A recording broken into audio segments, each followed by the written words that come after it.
Everyone. अभी हम cytoplasm के बारे में बात करने वाले हैं। जैसे कि मैंने सेल के फर्स्ट पार्ट में आपको सेल की मेम्ब्रेन तक पूरा बता दिया था। अब हम क्या करेंगे, साइटोप्लाज्म के बारे में, ऑर्गेनेल्स के बारे में, सेल के बारे में फर्दर क्या करेंगे, डिस्कशन करेंगे। ठीक है, तो हम सबसे पहले यहाँ पे बात करने वाले हैं साइटोप्लाज्म के बारे में।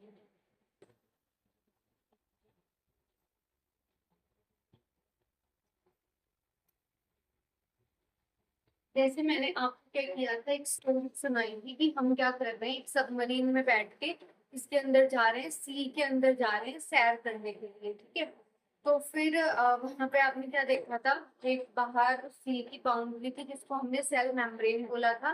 उसके बाद हमने बोला था कि जो सी के अंदर वो वाटर है, इसको हमने क्या बोला था, साइटोप्लाज्म बोला था। उस वाटर के अंदर जो मछलियां, जितने भी सी एनिमल्स थे, उनको हमने क्या बोला था, हमने बोला था उनको ऑर्गेनिल्स। ठीक है, तो अब हम फर्दर क्या करेंगे, ऑर्गेनिल्स के बारे में बात करेंगे।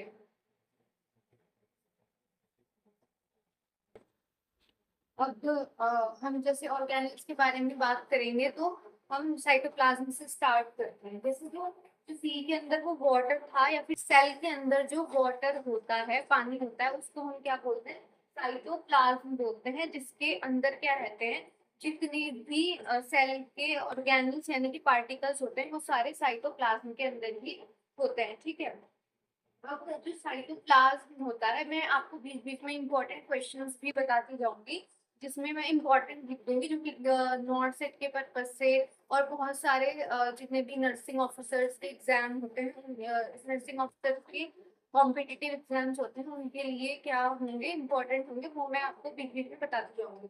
तो जो साइटोप्लाज्म होता है, इसकी जो कंसिस्टेंसी होती है, साइटोप्लाज्म की जो कंसिस्टेंसी होती है, वो कैसी होती है, सेमी सॉलिड होती है। कैसी होती है, सेमी सॉलिड होती है। सेमी सॉलिड होती है मतलब कि ना तो ये लिक्विड यानी कि बिल्कुल पानी की तरह भी नहीं होगा, और थिक बिल्कुल ऐसा भी नहीं होगा कि बहुत ज्यादा थिक होगा। अब ये सेमी सॉलिड का मतलब ये थोड़ा गाढ़ा गाढ़ा होता है। ठीक है, अब जैसे हम चाय छानते हैं तो पत्ती क्या रह जाती है, छन्नी के ऊपर रह जाती है और पानी उससे नीचे चला जाता है। ऐसे ही आपको क्या करना है, इसको भी हम छान लेते हैं। कि ऐसे ही अगर आप समुद्र के पानी को अलग कर दोगे, पानी पानी अलग हो जाएगा और सारे सी एनिमल्स क्या हो जाएंगे, अलग हो जाएंगे। तो ऐसे ही आपने क्या करना है, सेल के अंदर जो पानी है उसे छाना, तो उसका जो पानी था वो तो अलग हो गया, और दूसरा जो उसका दूसरे वाला जितने भी इसमें पार्टिकल्स थे वो अलग हो गए। ठीक है, तो हमने इसे छान लिया, इसकी कंसिस्टेंसी क्या है, सेमी सॉलिड है। ठीक है, अब जब हमने इसे छाना तो ये क्या हो जाएगा, फिर हमने इसे दो पार्ट में क्या कर दिया, डिवाइड कर दिया छानने के बाद। ठीक है, एक जो आपको क्या मिला, जो लिक्विड वाला पार्ट मिला है, यहाँ पे कौन सा पार्ट मिला आपको, लिक्विड वाला पार्ट मिला, और एक मिला आपको सॉलिड वाला part.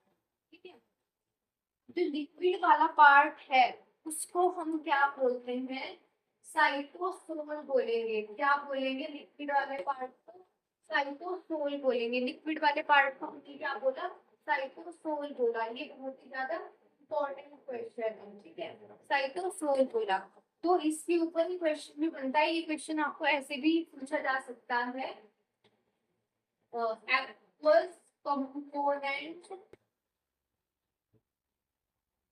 of cytoplasm. Aqueous component of cytoplasm is called cytosol. ठीक है, aqueous component of cytoplasm is called cytosol, यानी कि सेल के अंदर जो पानी होता है, जिसके अंदर ऑर्गेनिल्स पाए जाते हैं, अगर हम उस पानी को अलग कर दें और ऑर्गेनिल्स को अलग कर दें, तो उस पानी को हम क्या बोलेंगे, साइटोसोल बोलते हैं। ये बहुत ही ज्यादा क्या है, इंपॉर्टेंट क्वेश्चन है। अब हम बात करते हैं सॉलिड की। तो जो सॉलिड पार्टिकल्स होते हैं सेल के अंदर, तो हमने क्या नाम दिया है, ऑर्गेनिल्स। क्या नाम दे दिया सॉलिड पार्टिकल्स को हमने, ऑर्गेनिल्स। ऑर्गेनिल्स नाम दे दिया है। ठीक है, सॉलिड पार्टिकल्स को हमने क्या नाम दिया, ऑर्गेनिल्स दे दिया। ठीक है, हमने साइटोप्लाज्म को छाना, पानी अलग कर दिया, सॉलिड पार्ट्स अलग कर दिए, तो जो पानी हमें मिला उसको हम बोलते हैं साइटोसोल। यहाँ पे क्वेश्चन ऐसा हो सकता है, प्लाज्म इन विच ऑर्गेनिल्स अकर, यानी कि साइटोप्लाज्म का पानी वाला पार्ट जिसमें ऑर्गेनेल्स पाए जाते हैं क्या बोलते हैं, साइटोस्केल बोलते हैं। और साइटोप्लाज्म के अंदर जो लिक्विड मटेरियल सॉलिड मटेरियल्स होते हैं उनको क्या बोलते हैं, ऑर्गेनेल्स बोलते हैं। ठीक है, तो जो अब हम पढ़ेंगे अपने लिक्विड के बारे में मैंने आपको बता दिया। अब हम पढ़ेंगे सॉलिड के बारे में, यानी कि ऑर्गेनेल्स के बारे में। ठीक है, हम ऑर्गेनेल्स के बारे में डिस्कशन करते हैं अब आगे। आप इम्पोर्टेंट क्वेश्चंस को नोट भी कर सकते हैं। ठीक है, तो हम अब क्या पढ़ेंगे, साइटोप्लाज्म के बाद साइटोप्लाज्म जो सॉलिड पार्टिकल्स होते हैं ऑर्गेनेल्स, उनके बारे में पढ़ेंगे। ठीक है, यहाँ पे हम ऑर्गेनेल्स लिख लेते हैं। अब मैंने क्या किया हुआ है यहाँ पे ऑर्गेनेल्स की पूरी एक लिस्ट बनाती हुई है कि कितने ऑर्गेनेल्स होते हैं। सबसे पहला होता है endoplasmic reticulum, Golgi apparatus, ribosome, mitochondria, lysosome, centriole, vacuole और न्यूक्लियस होता है। तो जो न्यूक्लियस होता है ना, वो क्या होता है, बिगर ऑर्गेनेल होता है। अगर आपसे पूछा जाए कि मैंने यहाँ पे इम्पोर्टेंट लिख दिया है, आपसे पूछा जाए कि सबसे बड़ा ऑर्गेनेल कौन होता है, होता है न्यूक्लियस, जिसको हम क्या बोलते हैं, कंट्रोलर ऑफ सेल भी बोलते हैं। कंट्रोलर ऑफ सेल होती है, मैं आपको आगे बताऊंगी। ठीक है, और इन सब के बारे में अब हम एक एक करके डिस्कस करेंगे। ठीक है, तो जो ऑर्गेनेल्स होते हैं इनका गोल क्या होगा या फिर इनका फंक्शन क्या होगा। ठीक है, ऑर्गेनेल्स का फंक्शन, इनका फंक्शन या फिर गोल क्या होगा, इनका इनका फंक्शन या फिर गोल होता है होम्योस्टैसिस। होम्योस्टैसिस, ठीक है, होम्योस्टैसिस होता है। ठीक है, तो यहाँ पे आप क्या कर सकते हैं, इस होम्योस्टैसिस को ब्रेक डाउन करके भी लिख सकते हैं, होम्योस्टैसिस। ठीक है, होम्योस्टैसिस का मतलब होता है, जैसे होम्योस्टैसिस का मतलब ठहराव या फिर बैलेंस बना के रखना। जैसे हमारी फैमिली में अलग अलग मेंबर्स होते हैं, वो सारा काम क्या करते हैं, अपना पर्टिकुलर उनका काम होता है। वो अर्निंग मेंबर बाहर से अर्न करके लाएगा, जो घर में काम करने वाला होगा वो घर में ही काम करेगा, जिसका काम पढ़ाई करना है वो पढ़ाई करेगा, तब घर का बैलेंस जो एनवायरनमेंट है वो मेंटेन रहता है। ऐसे ही सेल का एनवायरनमेंट कौन मेंटेन करके रखता है, जो इतने भी ऑर्गेनेल्स उसके अंदर है, ये सब क्या करके रखते हैं, अपना अपना अलग अलग काम करके सेल के अंदर का एनवायरनमेंट क्या करके रखते हैं, मेंटेन करके रखते हैं। ठीक है, होम्योस्टैसिस का मतलब यहाँ पे होता है बैलेंस, क्या होता है, बैलेंस बनाकर रखना। ठीक है, इसके अलावा हम अगर बात करें इसके आगे, एक टर्म आती है हमारे पास हीमोस्टैसिस। क्या टर्म आती है, हीमोस्टैसिस। ठीक है, लोग इसमें बड़ा कंफ्यूज होते हैं होम्योस्टैसिस और हीमोस्टैसिस में। तो होम्योस्टैसिस का मतलब होता है टू मेंटेन द बैलेंस, और हीमोस्टैसिस का मतलब होता है, देखो अगर आप इसको ब्रेक देखो तो हीमोस्टैसिस और हीम यहाँ पे आपको समझ आ रहा है रिलेटेड टू ब्लड। ठीक है, यानी कि हीमोस्टैसिस का मतलब है कि ब्लड की स्टॉपेज हो जाना। लाइक आपको क्या हुआ, कभी चोट लगती है तो ऐसा तो नहीं है ना कि खून आपका बहता ही रहता है, तो वो क्या होता है, खून वहां पे जो भी हमारे क्लॉटिंग फैक्टर्स होते हैं, प्लेटलेट्स आके वहां पे क्या हो जाती है, अढेर हो जाती है, जिसकी वजह से खून जो होता है जहाँ पे चोट लगी होती है बहना बंद हो जाता है। तो उस प्रोसेस को हम क्या बोलते हैं, हीमोस्टैसिस। हीमोस्टैसिस का मतलब होता है ब्लड का रुकना। जैसे खून बह रहा है, आपको चोट लगी है, खून बह रहा है, तो जो वो रुकता है क्लॉटिंग फैक्टर से, प्लेटलेट से, तो ये क्या हो जाएगा, हीमोस्टैसिस हम इस टर्म को बोलेंगे। ठीक है, स्टैसिस का मतलब होता है बैलेंस मेंटेन करना, जो कि सेल के अंदर खून करता है और बैलेंस करता है। और हम इसको फर्दर आगे डिस्कस करेंगे एक एक करके कि भी यहाँ पर आपको एग्जाम्पल दिख रहे हैं। तो सबसे पहले हम बात करेंगे एंडोप्लाज्मिक रेटिकुलम के बारे में। ठीक है, तो जो एंडोप्लाज्मिक और रेटिकुलम यहाँ पे डिस्कस करने वाले हैं, सबसे पहला ऑर्गेनेल एंडोप्लाज्मिक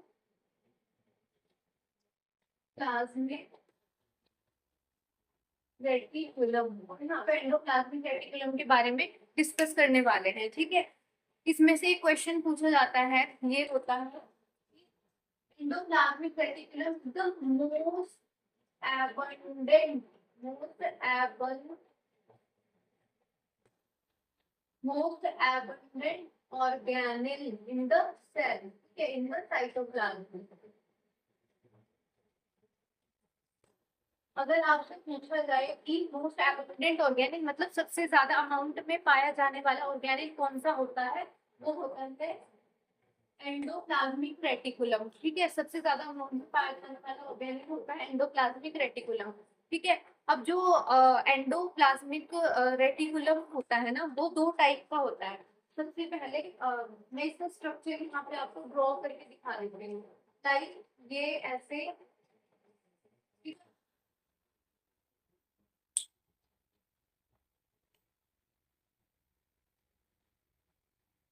कि हमने एंडोप्लाज्मिक रेटिकुलम का स्ट्रक्चर क्या कर दिया हुआ है, ड्रॉ कर दिया है, ठीक है।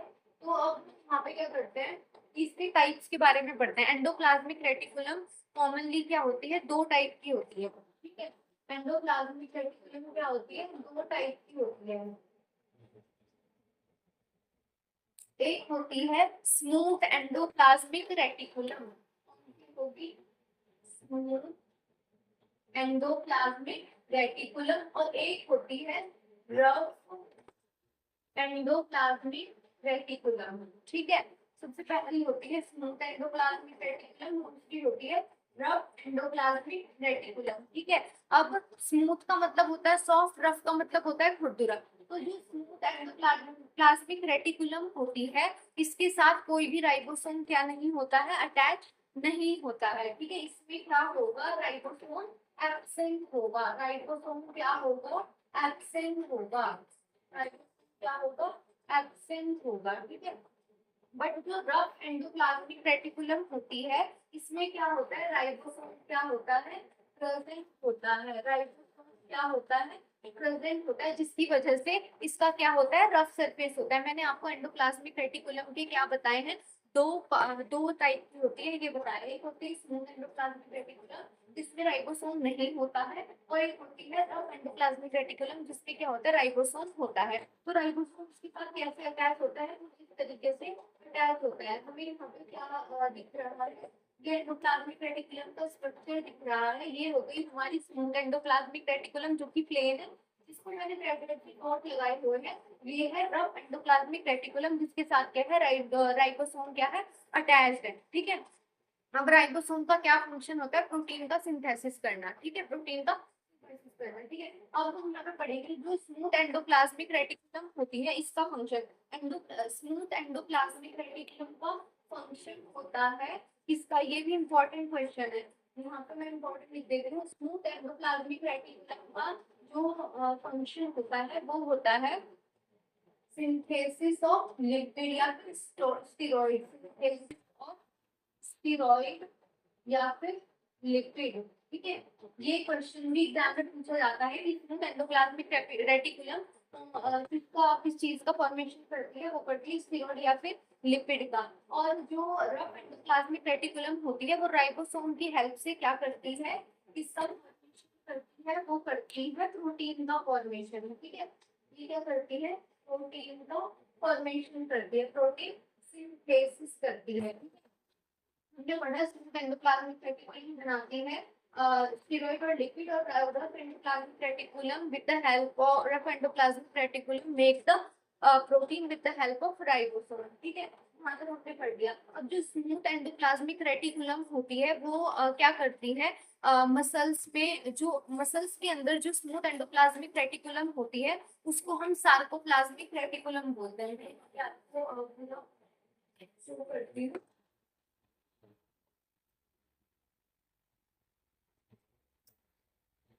वहाँ पे जो स्मूथ एंडोप्लाज्मिक रेटिकुलम होती है, इसको हम मसल्स में क्या बोलेंगे, मसल्स के अंदर हम इसको क्या बोलेंगे, सार्कोप्लाज्मिक सार्कोप्लाज्मिक रेटिकुलम बोलते हैं। क्या बोलते हैं, सार्कोप्लाज्मिक रेटिकुलम बोलते हैं। मसल्स में इसका नाम क्या होता है, स्मूथ एंडोप्लाज्मिक रेटिकुलम का सार्कोप्लाज्मिक रेटिकुलम होता है, जिसका function जो मसल्स में ये क्या करती है, कैल्शियम की स्टोरेज करती है, ठीक है। स्मूथ एंडोप्लाज्मिक रेटिकुलम मसल्स में हम उसको सार्कोप्लाज्मिक रेटिकुलम बोलेंगे, और ये क्या करती है, कैल्शियम की स्टोरेज करती है। और जो रफ एंडोप्लाज्मिक रेटिकुलम है, वो क्या होती है, इसके साथ राइबोसोम अटैच होता है, जो क्या करता है, जो क्या करता है, प्रोटीन के सिंथेसिस में हेल्प करता है। ठीक है, अब हम यहाँ पे इसके आगे पार्ट्स पढ़ने वाले हैं।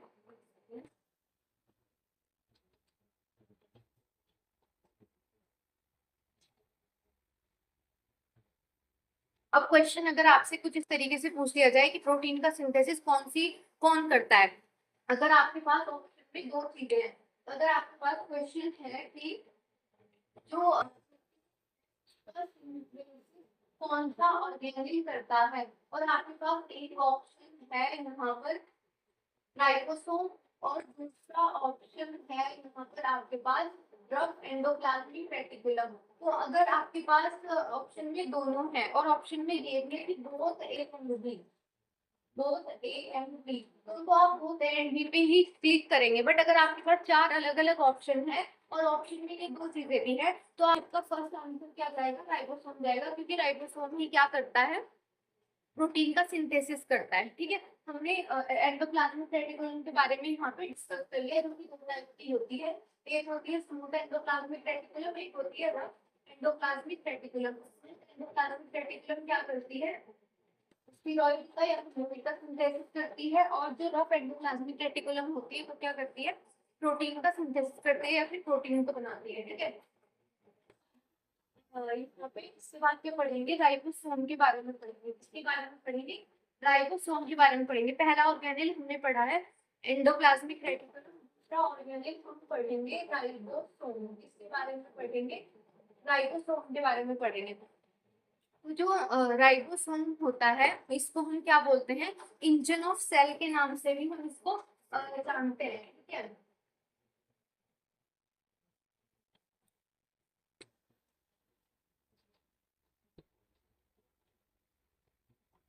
तो राइबोसोम को हम इंजन ऑफ सेल के नाम से भी जानते हैं, किसके नाम से, इंजन और सेल के नाम से भी जानते हैं। ये भी बहुत ही ज्यादा इंपॉर्टेंट क्वेश्चन है कि सेल का इंजन किसको बोलते हैं, राइबोसोम को बोलते हैं। राइबोसोम भी क्या होते हैं, बेसिकली टू टाइप के होते हैं। ठीक है, एक होगा बाउंडेड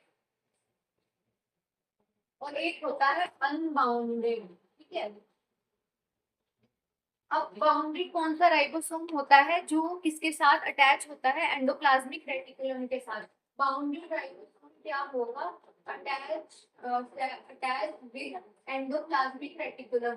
बट जो अनबाउंडेड राइबोसोम होता है क्या होता है, अटैच नहीं होता है एंडोप्लाज्मिक रेटिकुलम के साथ, यानी कि ये क्या करता है, फ्रीली मूव विद साइटोप्लाज्म। ठीक है, और ये प्रोटीन के फॉर्मेशन में ही हेल्प करता है। ठीक है, एंडोप्लाज्मिक रेटिकुलम के साथ भी और आरएनए के साथ भी। तो राइबोसोम को हम इंजन ऑफ सेल बोलते हैं, जो कि दो टाइप का होता है, एक होता है बाउंडेड, एक होता है अनबाउंडेड। और जैसे जो ये यहाँ पे अगर स्ट्रक्चर में बना के आपको दिखाऊं, एंडोप्लाज्मिक टाइम पे बना के दिखाया था, तो यहाँ पे ये हो गया बाउंडेड राइबोसोम, और यहाँ पे जो साइटोप्लाज्म में फ्रीली मूव करेगा वो हो गया अनबाउंडेड राइबोसोम। ठीक है, यहाँ तक आपको समझ आ गया होगा। Ribosome engine of cell, bounded unbounded. Bounded जो एंडोप्लाज्मिक रेटिकुलम के साथ बाउंड होता है, अनबाउंडेड जो साइटोप्लाज्म में फ्रीली मूव करता है। ठीक है, हमने दो ऑर्गेनेल्स के बारे में पढ़ेंगे। अब हम वहाँ पे पढ़ेंगे तीसरे ऑर्गेनेल के बारे में, जो ऑर्गेनेल वाला है गोल्जी एपरेटस या फिर गोल्जी बॉडी। ठीक है, गोल्जी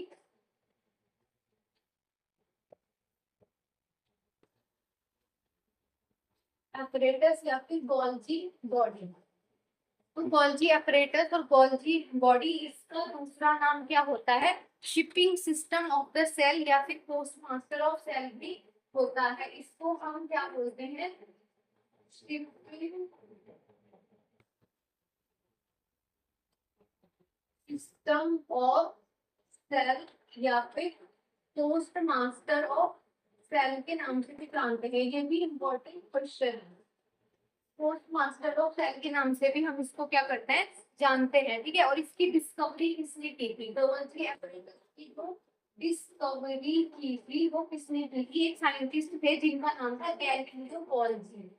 गैलीलियो गोल्जी, जिनका नाम क्या था, गैलीलियो गोल्जी था, ठीक है। गोल्जी apparatus या फिर Golgi body which is also called shipping system of the cell या फिर post master of the cell which was discovered by the Galileo Golgi, ठीक है। अब यहाँ पे हम बात करने वाले हैं कि इसका नाम शिपिंग सिस्टम या फिर पोस्ट मास्टर क्यों पड़ा।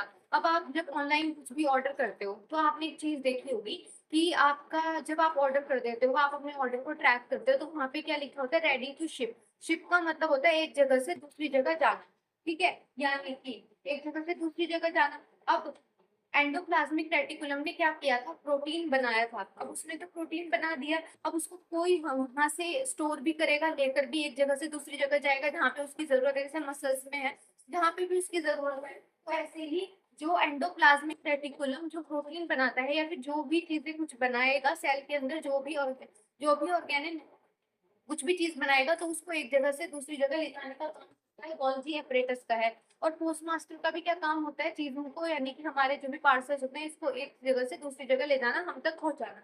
तो ऐसे ही गोल्जी apparatus जो होता है वो सेल का शिपिंग सिस्टम या फिर पोस्ट मास्टर होता है। यानी कि सेल के अंदर जितनी भी चीजें होती हैं उनको ये क्या करेगा, सेल के अंदर जितनी भी चीजें बनती है ये उनको क्या करता है, गोल्गी apparatus सबसे पहले तो ये उनको क्या करेगा, स्टोर करेगा। सबसे पहले क्या करेगा, जैसे एंडोप्लाज्मिक रेटिकुलम ने क्या किया, प्रोटीन बनाया, तो वो प्रोटीन कौन स्टोर करेगा, गोल्गी apparatus उसको स्टोर करेगा, फिर उसको पैक करेगा, फिर उसको क्या करेगा, एक जगह से दूसरी जगह क्या करेगा, ट्रांसपोर्ट करेगा, यानी कि एक जगह से दूसरी जगह लेकर जाएगा, ठीक है। और जो गोल्गी apparatus और वो एंडोप्लाज्मिक रेटिकुलम होता है, उसका जो रॉ मटेरियल होता है वो सेम ही होता है, यानी कि जब ये दोनों बने नहीं हो, ये दोनों क्या होते हैं, एक ही प्रोडक्ट से मिलकर बने होते हैं, ठीक है। यहाँ पर मेरे हिसाब से ध्यान है, गोल्गी apparatus शिपिंग सिस्टम कहते हैं और पोस्ट मास्टर भी कहते हैं। ये क्या करता है, सेल के अंदर जो भी चीजें बनती हैं उनको स्टोर करेगा, फिर पैक करेगा, फिर एक जगह से दूसरी जगह क्या करेगा, ट्रांसपोर्ट करेगा, ठीक है। अब हम आगे दूसरे ऑर्गेनिक्स के बारे में पढ़ने वाले हैं, जो ऑर्गेनिक पढ़ सकते हैं सेंट्रियोल के बारे में, ठीक है। सेंट्रियोल के बारे में पढ़ते हैं। सेंट्रियोल्स क्या होते हैं, सेंट्रियोल्स हेल्प करते हैं सेल डिवीजन में, क्या करते हैं, हेल्प करते हैं सेल डिवीजन में।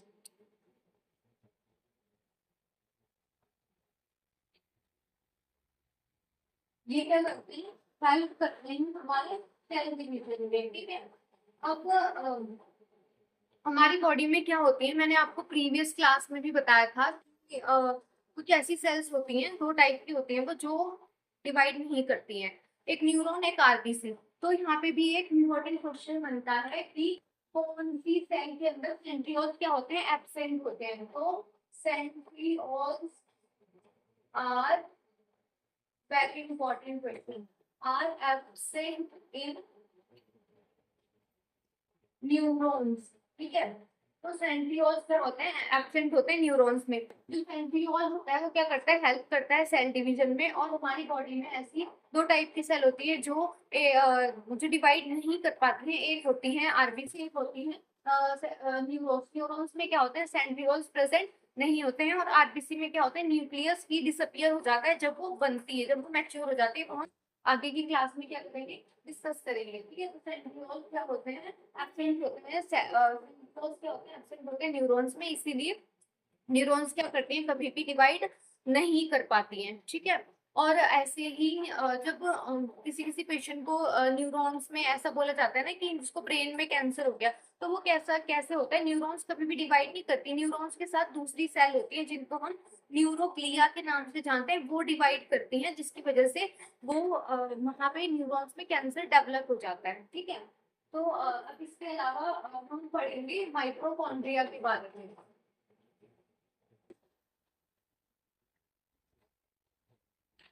माइटोकॉन्ड्रिया के बारे में पढ़ लेते हैं। माइटोकॉन्ड्रिया जो है वो एक बहुत ही ज्यादा इम्पोर्टेंट ऑर्गेनेल है। माइटोकॉन्ड्रिया क्या है, एक बहुत ही ज्यादा इम्पोर्टेंट ऑर्गेनेल है, ठीक है।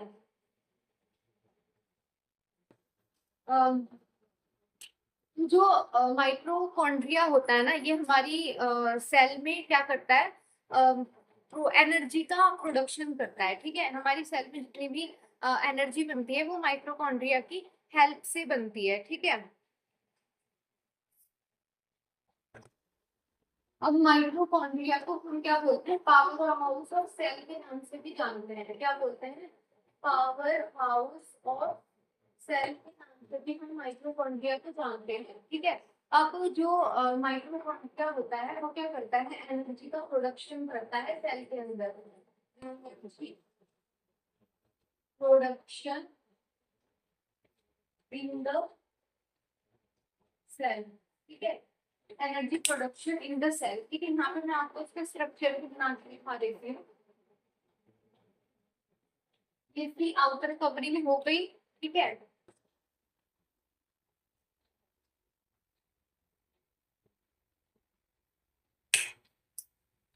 और यहाँ पे जो आपको इसका एक फोर्स रहा है ना, इसको हम क्या बोलते हैं, क्रिस्पी बोलते हैं। क्या बोलते हैं, क्रिस्पी बोलते हैं। क्या बोलते हैं, क्रिस्पी बोलते हैं। और माइटोकॉन्ड्रिया के अंदर होता है, ये जो मैं ग्रीन कलर के टॉपर बना रही हूँ इसको बोलते हैं मैट्रिक्स। क्या बोलते हैं, मैट्रिक्स बोलते हैं। ये हो गई माइटोकॉन्ड्रिया की आउटर कवरिंग, जो मैंने ब्लैक से इंडिकेट की है। आउटर कवरिंग हो गई माइटोकॉन्ड्रिया की। ये जो आपको मैंने ये फोल्डेड पोर्शन दिखाया है इसको बोलते हैं क्रिस्पी, और यहाँ पे जो फ्लूइड होता है इसके अंदर उसको बोलते हैं मैट्रिक्स। तो अब क्वेश्चन ये बनता है कि माइटोकॉन्ड्रिया के अंदर एनर्जी का फॉर्मेशन कहाँ होता है। माइटोकॉन्ड्रिया के अंदर एनर्जी का फॉर्मेशन कहाँ होता है, क्रिस्पी में होता है। कहाँ पे होता है, क्रिस्पी में होता है। Energy production in the cell कौन करता है, माइटोकॉन्ड्रिया। और कहाँ कौन करता है, कहाँ पे करता है, क्रिस्पी में। ठीक है, और किसकी हेल्प से करेगा, आरएनए प्लस एंजाइम की हेल्प से। किसकी हेल्प से करेगा, आरएनए प्लस एंजाइम की हेल्प से। ठीक है, अब आपसे क्वेश्चन पूछा जाए कि powerhouse of the cell कौन होता है, माइटोकॉन्ड्रिया होता है, जो क्या करता है, एनर्जी का प्रोडक्शन करता है सेल में। और वहाँ पे एनर्जी का प्रोडक्शन कहाँ पे होता है, क्रिस्टी में होता है। इसके अंदर के तो मैट्रिक्स बोलते हैं, इसकी आउटर कवरिंग। और क्रिस्टी कैसे एनर्जी का प्रोडक्शन करता है, वो करता है आरएनए प्लस एंजाइम की हेल्प से। ठीक है, अब एनर्जी का प्रोडक्शन ये कैसे करता होगा, हम इसको डिस्कस करते हैं। एनर्जी का प्रोडक्शन कैसे करता है, जैसे हम अपनी बॉडी में खाना खाते हैं, खाना डालते हैं, खाना खाया हमने, ग्लूकोज लिया, कुछ भी कार्बोहाइड्रेट्स जो भी चीजें ली, तो ये ग्लूकोज इसके पास जाता है, फिर ये ग्लूकोज का ब्रेक डाउन करके एनर्जी का प्रोडक्शन दो टाइप से करता है, वो मैं आपको बताती हूँ। ठीक है, तो यहाँ पे हम करेंगे कि जो माइटोकॉन्ड्रिया है वो दो टाइप से एनर्जी का प्रोडक्शन करता है। माइटोकॉन्ड्रिया को क्या मिला, ग्लूकोज मिला। अब ये क्या करेगा, ग्लूकोज का क्या करेगा, ब्रेक डाउन करेगा। ठीक है, ब्रेक डाउन करेगा ग्लूकोज का। तो ये ग्लूकोज का ब्रेक डाउन ना दो तरीके से करता है। एक करता है in the presence of oxygen, in the presence of oxygen, यानी कि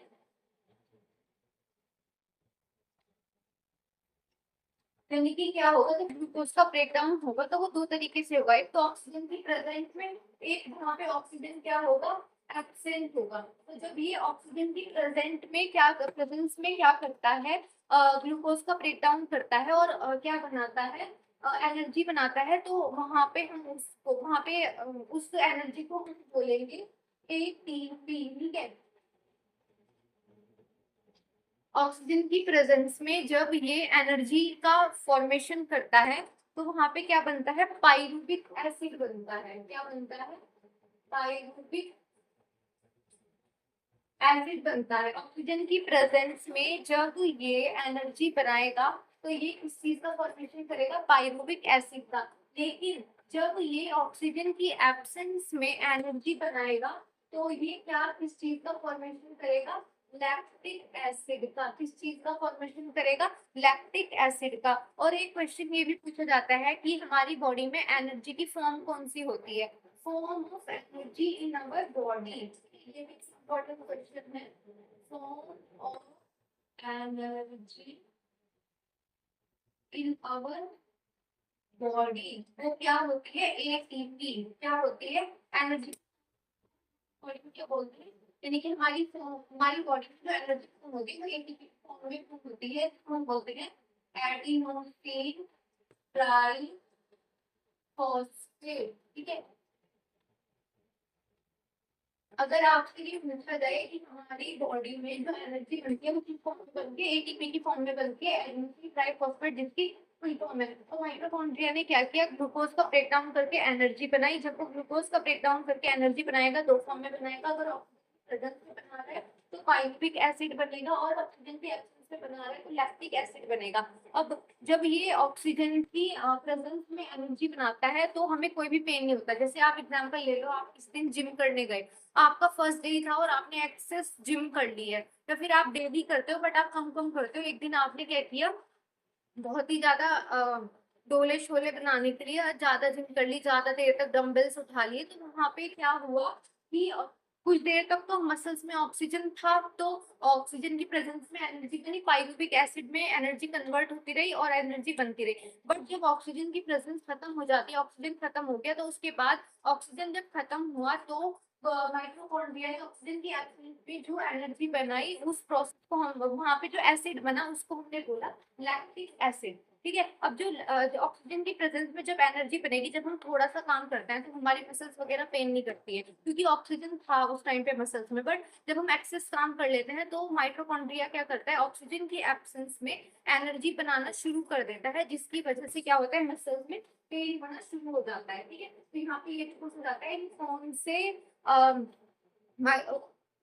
कौन सा एसिड बनता है जब ऑक्सीजन की एब्सेंस में एनर्जी बनती है, या फिर कौन से एसिड के बनने के बाद मसल्स में जैसे पेन हो सकता है जब माइटोकॉन्ड्रिया एनर्जी बना रहा है, तो वो होगा लैक्टिक एसिड। ये भी इंपॉर्टेंट क्वेश्चन है। माइटोकॉन्ड्रिया जब ऑक्सीजन की एब्सेंस में एनर्जी बनाता है तो वो लैक्टिक एसिड बनाता है, जिसकी वजह से हमारे मसल्स में भी क्या हो जाता है, पेन हो जाता है। ठीक है। तो mitochondria is also called the powerhouse of cell, और हमारी जो बॉडी में एनर्जी किस फॉर्म में बनती है, एटीपी की फॉर्म में बनती है। ठीक है।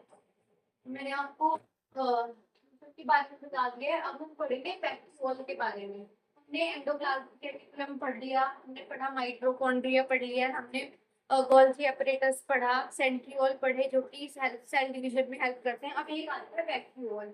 क्या आता है, वैक्यूल आता है। वैक्यूल क्या होता है, ये क्या करता है, जो हमारी बॉडी में जो वेस्ट प्रोडक्ट होते हैं ना, उनको क्या करता है, अपने पास स्टोर कर लेता है। ठीक है।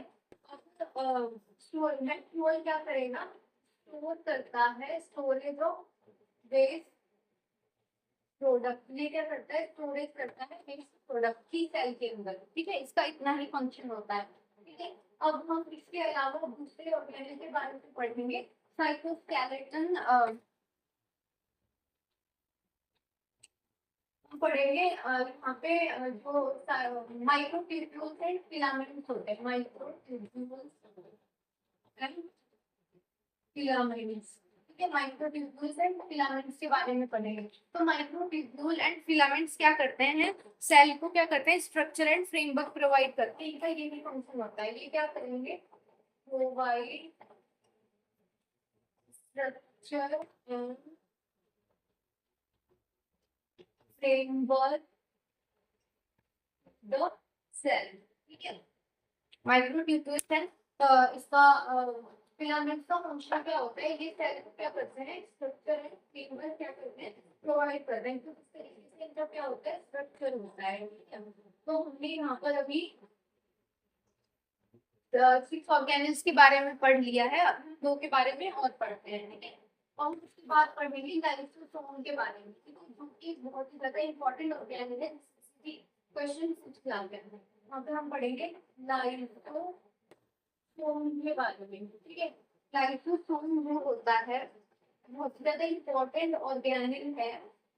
लाइसोसोम क्या होता है, only one reason of the inflammation in the body. ये भी क्वेश्चन आपसे पूछा जाता है। Lysosome is the only one reason of the inflammation in the body.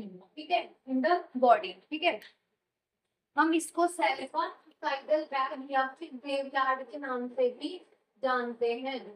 साइडल bag या फिर ग्रेवयार्ड के नाम से भी हम इसको क्या करते हैं, जानते हैं। ये भी बहुत ही ज्यादा इंपॉर्टेंट क्वेश्चन है कि सेल का सुसाइडल बैग क्या होता है? लाइसोसोम होता है, जिसको हम ग्रेवयार्ड के नाम से भी जानते हैं। और ये ओनली वन रीजन है हमारी बॉडी में किस चीज का, इन्फ्लामेशन का। ठीक है, अब ये इन्फ्लामेशन कैसे करता है हमारी बॉडी में? ठीक है, तो ये क्या करता है, देखो जैसे ही हमारी बॉडी के अंदर कोई भी बैक्टीरिया एंटर करता है, ठीक है, कोई भी जो बाहर से फॉरेन पार्टिकल हमारी बॉडी के अंदर आया, बैक्टीरिया आया, उसने क्या किया, सेल के ऊपर अटैक किया। तो जब वो बैक्टीरिया सेल के ऊपर अटैक करता है, तो जो ये लाइसोसोम है ये क्या करता है, हाइड्रोलाइटिक एंजाइम्स को क्या करता है, रिलीज करता है। ये बैक्टीरिया क्या करता है, रिलीज करता है हाइड्रोलाइटिक एंजाइम को। इसको रिलीज करेगा हाइड्रोलाइटिक एंजाइम, ये रिलीज करता है हाइड्रोलाइटिक एंजाइम्स को। ठीक है, तो जो ये हाइड्रोलाइटिक एंजाइम होते हैं ये तीन तरीके के होते हैं। किस तीन तरीके के होते हैं? तीन तरीके के होते हैं। सबसे पहला यहाँ पे हो गया अमाइलोलाइटिक, प्रोटियोलाइटिक और लाइपोलाइटिक। ठीक है, तो यहाँ पे हम पढ़ते हैं, देखो सबसे पहला जो एंजाइम होगा वो हो गया लाइटिक, दूसरा हो गया प्रोटियोलाइटिक और तीसरा हो गया लाइपोलाइटिक। ठीक है, अब जैसे ही सेल के अंदर किसी बैक्टीरिया ने एंट्री की तो ये लाइसोसोम एक्टिवेट हुआ, इसने हाइड्रोलाइटिक एंजाइम्स को क्या किया, रिलीज किया। फिर तीन हाइड्रोलाइटिक एंजाइम पे रिलीज करता है। तो यहाँ पे जैसे ना आपको एक टर्म लिख रहा होगा लाइटिक। लाइटिक का मतलब होता है ब्रेक डाउन। क्या मतलब होता है, ब्रेक डाउन, यानी कि ये इस एंजाइम को रिलीज करके किसी चीज का ब्रेक डाउन कर रहा हो। तो इसमें तीन तरीके के एंजाइम रिलीज किया, माइक्रोलाइटिक, प्रोटीयोलाइटिक और लाइकोलाइटिक। अब जो अमाइलोलाइटिक होता है एंजाइम, ये क्या करता है, ब्रेक डाउन करता है। किसका ब्रेक डाउन, कार्बोहाइड्रेट का ब्रेक डाउन करता है, ब्रेक डाउन ऑफ कार्बोहाइड्रेट्स। ठीक है, प्रोटीयोलाइटिक क्या करेगा, ब्रेक डाउन करेगा। प्रोटीयोलाइटिक ब्रेक डाउन करता है प्रोटीन्स का, ऐसे ही लाइपोलाइटिक ब्रेक डाउन करता है लिपिड्स का। ठीक है, यानी कि फैट का। तो हमने यहाँ पे पढ़ लिया कि किस तरीके से ये इन्फ्लेमेशन करता है। अब क्या हुआ, मैं आपको एक प्रोसेस समझाती हूँ। जैसे कि हमारी बॉडी पे बैक्टीरिया ने एक्ट किया, बैक्टीरिया अंदर आया, उसने सेल के अंदर एंट्री की, लाइसोसोम ने जो भी हाइड्रोलाइटिक एंजाइम को रिलीज करना शुरू किया।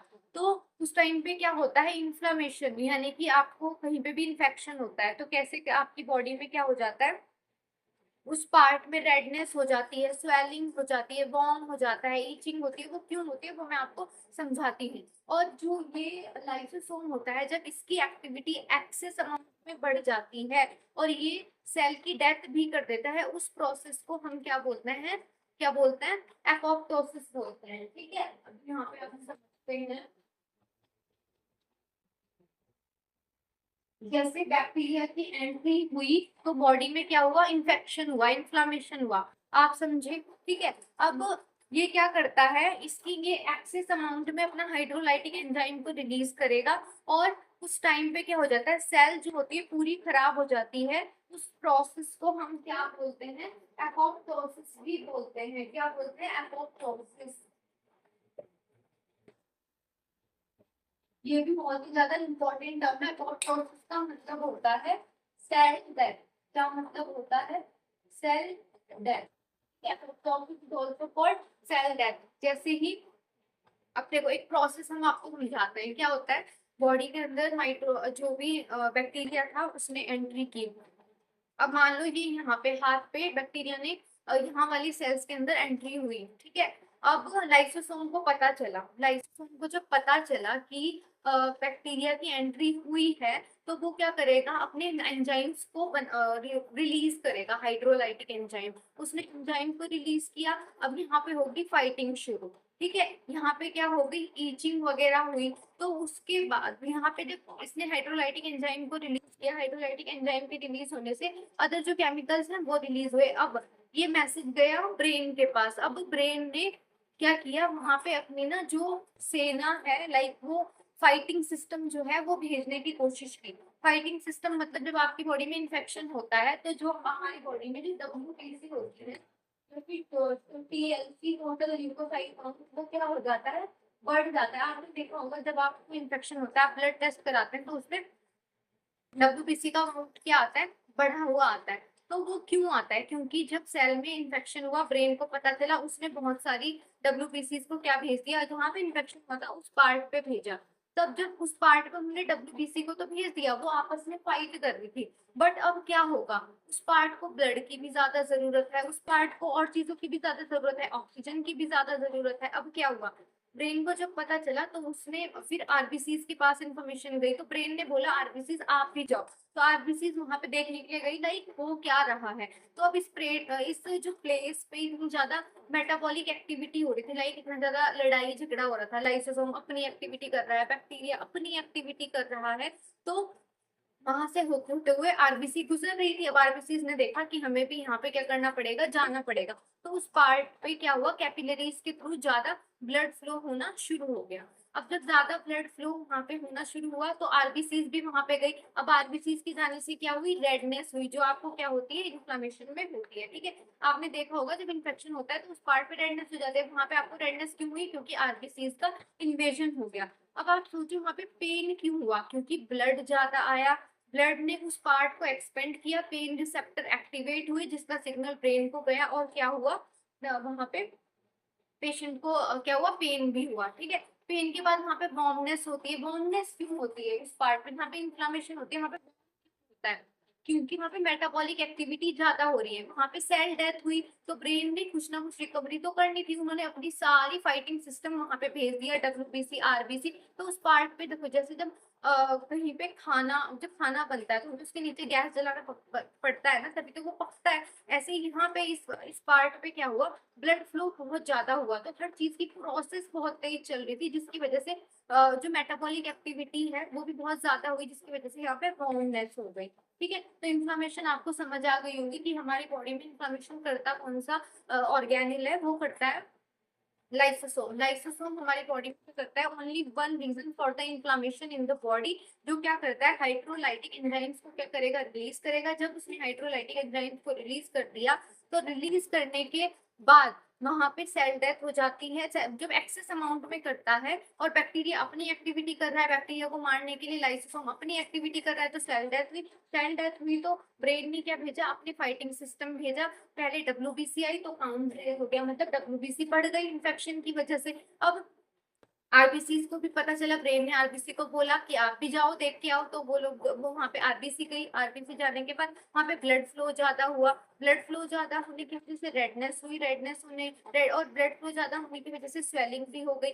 फिर जब जो ये एरिया था वो एक्सपेंड हुआ, पेन रिसेप्टर एक्टिवेट हुआ, उस पार्ट पे पेन भी होना शुरू हो गया। और वहां पे जो गर्माहट फील होती है, वार्मनेस फील होती है, वो क्यों हुई, क्योंकि वहां पे मेटाबॉलिक एक्टिविटी बहुत ज्यादा बढ़ रही थी। ठीक है, तो आपको इन्फ्लामेशन पता चल गई होगी। अब इन्फ्लामेशन में हम क्या करते हैं, पेशेंट को स्टेरॉइड्स दे देते हैं। ठीक है, स्टेरॉइड देते हैं, जैसे कि ग्लूकोकॉर्टिकॉइड। ग्लूकोकॉर्टिकॉइड एक हार्मोन होता है जो कि किससे रिलीज होता है, एड्रिनल ग्लैंड से। ठीक है, तो हम पेशेंट को क्या करते हैं, ये मैं फर्दर हम आगे भी डिस्कस करेंगे, बट अब मैं आपको ऐसी एक इम्पोर्टेंट चीज बता रही हूँ कि जब भी इन्फ्लामेशन होती है तो पेशेंट को ग्लूकोकॉर्टिकॉइड या फिर स्टेरॉइड कोई ड्रग देगी। तो ग्लूकोकॉर्टिकॉइड क्या करेगा, सप्रेस करता है लाइसोसोमल एक्टिविटी को। ये भी इम्पोर्टेंट क्वेश्चन है, glucocorticoid suppress the lysosomal activity, या जो कि लाइसोसोमल एक्टिविटी मतलब उसके एंजाइम्स को बनाना कम कर देगा। लाइसोसोम एक्टिविटी क्या है, हाइड्रोलाइटिक एंजाइम बना रहा है, तो ये लाइसोसोम के पास जाएगा, उसको बोलेगा कम करो, वहां पे फिर क्या हो जाएगा, हाइड्रोलाइटिक एंजाइम बनना कम हो जाएगा, जिस वजह से इन्फ्लामेशन भी क्या हो जाएगी, डिक्रीज हो जाएगी। ठीक है, it's all about the lysosome. अब लाइसोसोम के बाद हम यहाँ पे पढ़ेंगे न्यूक्लियस के बारे में। अब न्यूक्लियस जो होता है न्यूक्लियस जो होता है वो बिगर ऑर्गेनेल है, जिसको हम कंट्रोलर ऑफ सेल भी बोलते हैं, ठीक है।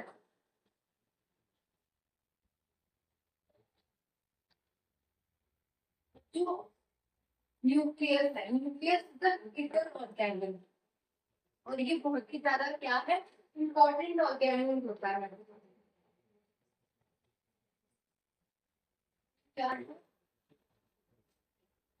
बिगर ऑर्गेनेल होता है, या फिर हम इसको क्या बोलते हैं, कंट्रोलर ऑफ सेल के नाम से भी जानते हैं।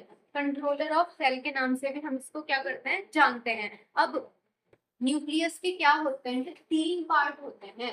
मैंने आपको प्रीवियस क्लास में भी बताया था, न्यूक्लियस के तीन पार्ट्स होंगे। सबसे पहला हो गया हमारा, जैसे मैंने आपको ये पूरा सेल का स्ट्रक्चर बता दिया था, तो यहाँ पे ये न्यूक्लियस है, इस न्यूक्लियस के अंदर भी एक न्यूक्लियोलस होता है।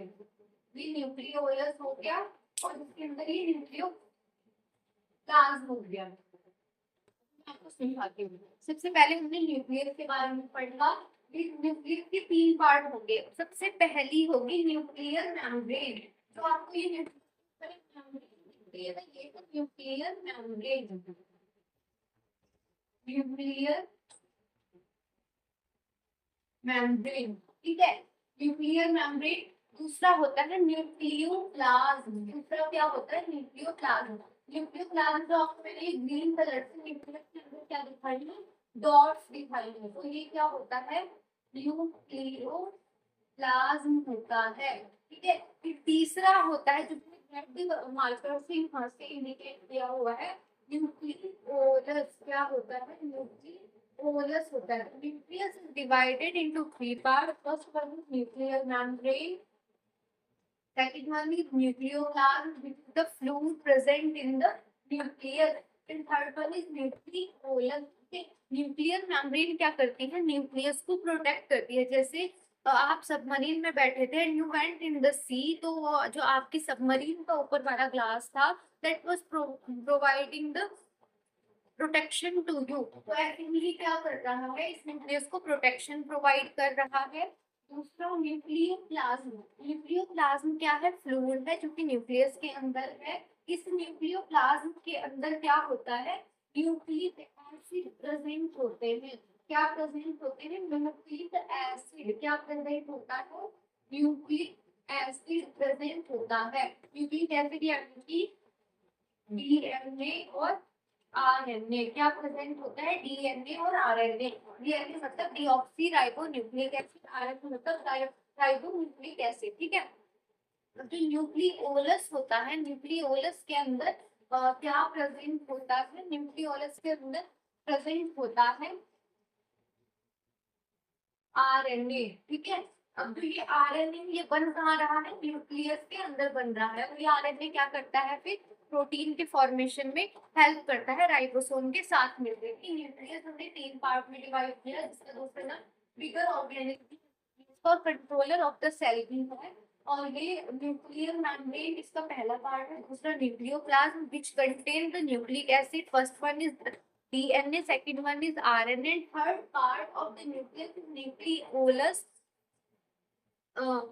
इसके अंदर क्या होता है, न्यूक्लियोलस के अंदर आरएनए होता है, और आरएनए क्या करता है, प्रोटीन के फॉर्मेशन में हेल्प करता है राइबोसोम के साथ मिलके, ठीक है। अब हम यहाँ पे आगे बढ़ते हैं, और हम यहाँ पे पढ़ेंगे इस चीज के बारे में, जो हमने न्यूक्लियर मेम्ब्रेन थी ना उसके बारे में पढ़ते हैं। तो भी न्यूक्लियर मेम्ब्रेन थी, न्यूक्लियर मेम्ब्रेन। अब न्यूक्लियर मेम्ब्रेन की एक खास बात होती है, न्यूक्लियर मेम्ब्रेन की एक खास बात क्या होती है, वो होती है ये इम्परमिएबल होती है डीएनए के लिए। इम्परमिएबल डीएनए, इम्परमिएबल का मतलब होता है कि ये डीएनए को अपने से बाहर भी, क्योंकि मेम्ब्रेन है, ये डीएनए को अपने से बाहर नहीं जाने देगी। आरएनए जा सकता है इससे बाहर, but DNA go outside from the nuclear membrane। तो ये इम्परमेबल है डीएनए के लिए, ये इसकी खास बात हो गई है, ठीक है। अब उसके अलावा पढ़ने वाले हैं कि जो डीएनए होता है और आरएनए होता है वो आगे उन सब के बारे में हम डिस्कस करते हैं, ठीक है।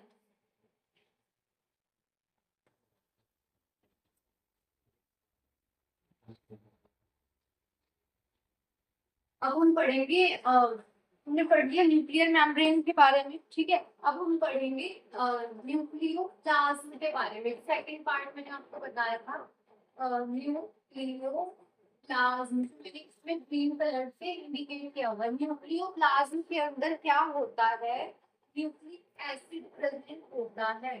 न्यूक्लिक एसिड क्या होता है, प्रेजेंट होता है। यानी कि इसके अंदर क्या प्रेजेंट होता है, डीएनए और आरएनए प्रेजेंट होता है। डीएनए और आरएनए प्रेजेंट होता है। डीएनए की फुल फॉर्म यहाँ पे है डीऑक्सीराइबोन्यूक्लिक एसिड, और आरएनए की फुल फॉर्म है राइबोन्यूक्लिक एसिड, ठीक है। तो अब जो डीएनए है और आरएनए है, तो अब हम डीएनए और आरएनए के स्ट्रक्चर के बारे में पढ़ते हैं, ठीक है।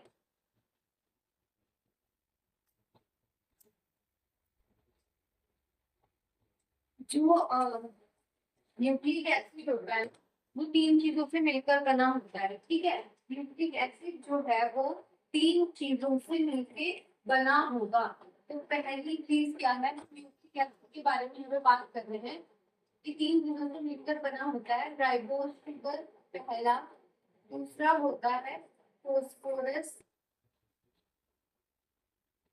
और तीसरा होता है नाइट्रोजनस बेसिस।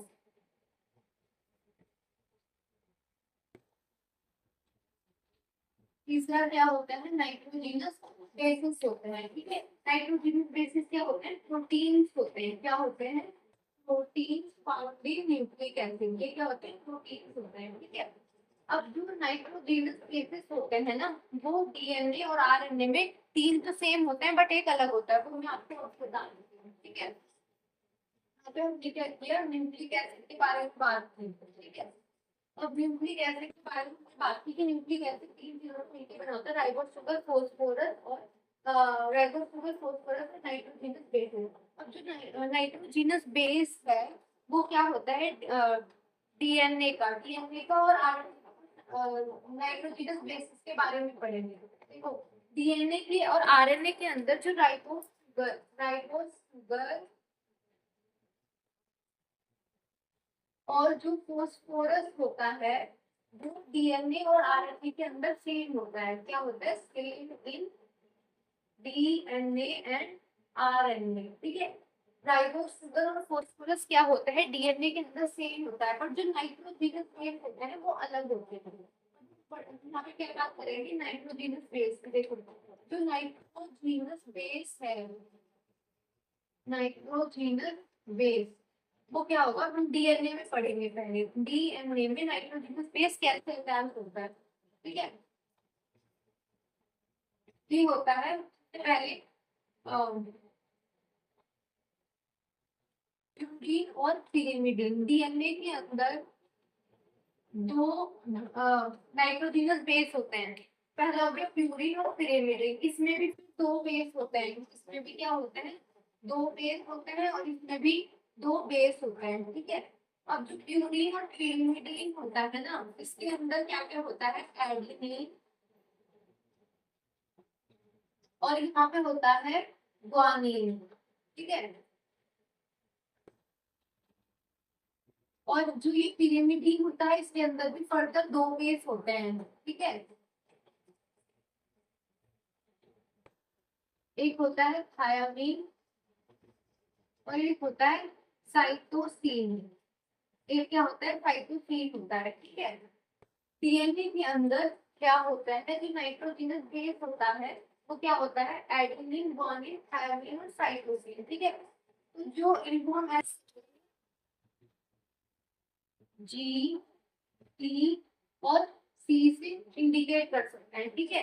अब डीएनए के स्ट्रक्चर के अंदर क्या होता है, जो एडेनिन होता है वो थायमिन के साथ कनेक्ट होता है और जो ग्वानिन होता है वो साइटोसिन के साथ कनेक्ट होता है। यानी कि डीएनए के स्ट्रक्चर के अंदर जो एडेनिन होगा वो कनेक्ट होगा थायमिन के साथ और जो ग्वानिन होगा वो कनेक्ट होगा साइटोसिन के साथ।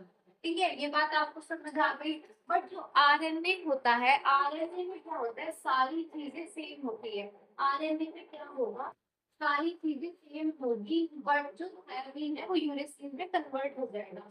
आरएनए में क्या होगा, सारी राइबोस शुगर फास्फोरस तो सेम होगा बट जो नाइट्रोजनस बेस है वो डीएनए में था adenine guanine thymine cytosine. But RNA में क्या होता है, जो थायमिन होता है वो क्या हो जाता है, यूरेसिल में कन्वर्ट हो जाता है। यानी कि डीएनए में तो एडेनिन और थायमिन होगा बट जो आरएनए है उसमें एडेनिन और यूरेसिल होगा। क्या होगा, एडेनिन और यूरेसिल होगा।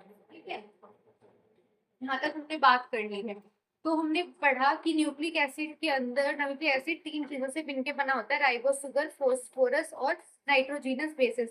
डीएनए और आरएनए में राइबोस शुगर और फास्फोरस तो सेम होते हैं बट जो नाइट्रोजिनस बेसिस होते हैं वो अलग अलग होते हैं। डीएनए में क्या होता है, नाइट्रोजिनस जो बेस होते हैं एडिनिन, गुआनिन, थायमिन और साइटोसिन होता है। लेकिन जो आरएनए है उसमें क्या होता है, एडिनिन, गुआनिन, यूरेसिल और साइटोसिन होता है। ठीक है, अब डीएनए और आरएनए की स्ट्रक्चर की बात कर लेते हैं। ठीक है, देखो डीएनए का जो स्ट्रक्चर होता है यहाँ पे हम डीएनए बना देते हैं और यहाँ पे हम आरएनए बना देते हैं।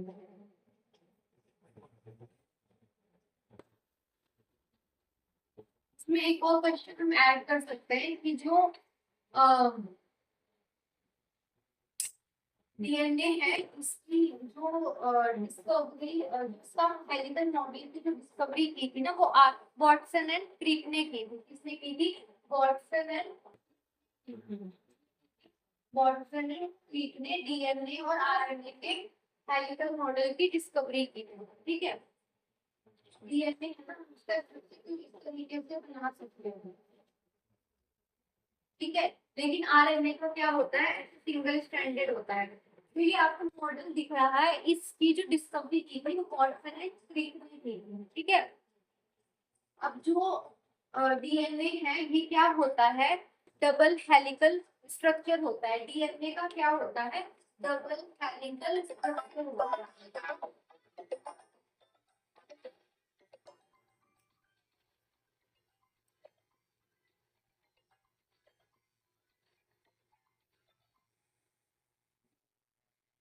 डबल हेलिकल क्या होता है, स्ट्रक्चर होता है। डीएनए का डबल हेलिकल स्ट्रक्चर होता है और इसका सिंगल होता है।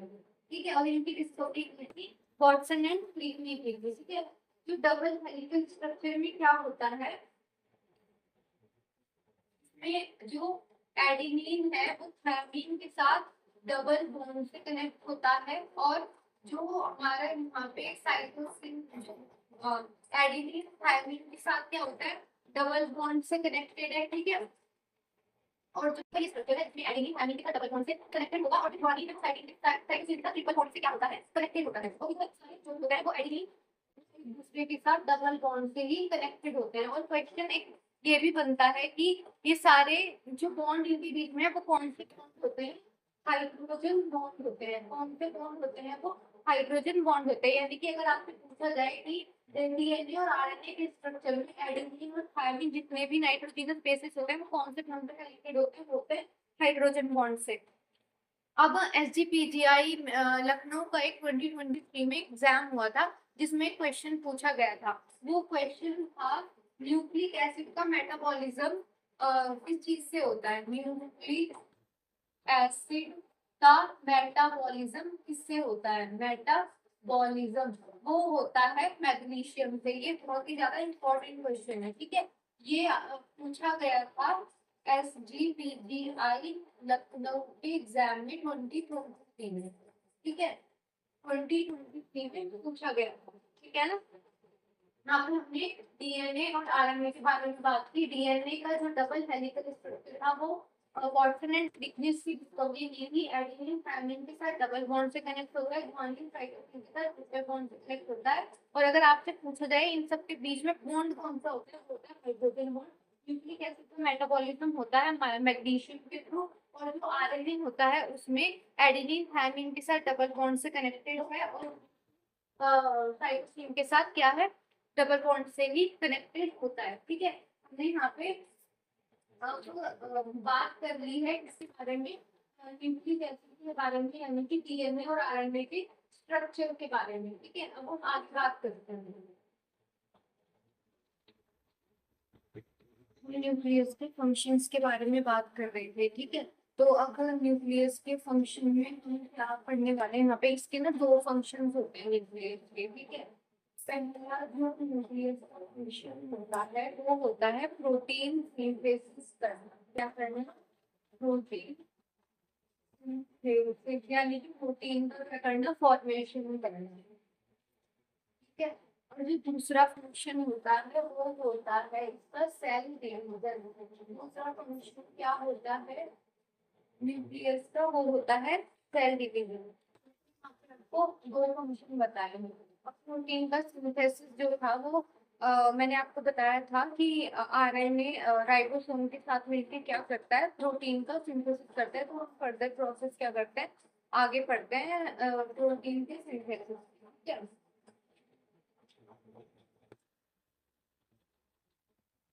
तो हम यहाँ पे प्रोटीन के सिंथेसिस के बारे में पढ़ रहे हैं। तो प्रोटीन का सिंथेसिस कैसे होता है, जैसे मैंने आपको एक चीज बताई थी, जो डीएनए होता है वो क्या करता है, कभी भी जो सेल होती है, जो डीएनए क्या करता है ना, जैसे कि मैंने आपके वहां पे एक सेल का स्ट्रक्चर बना के दिखाया है। ठीक है?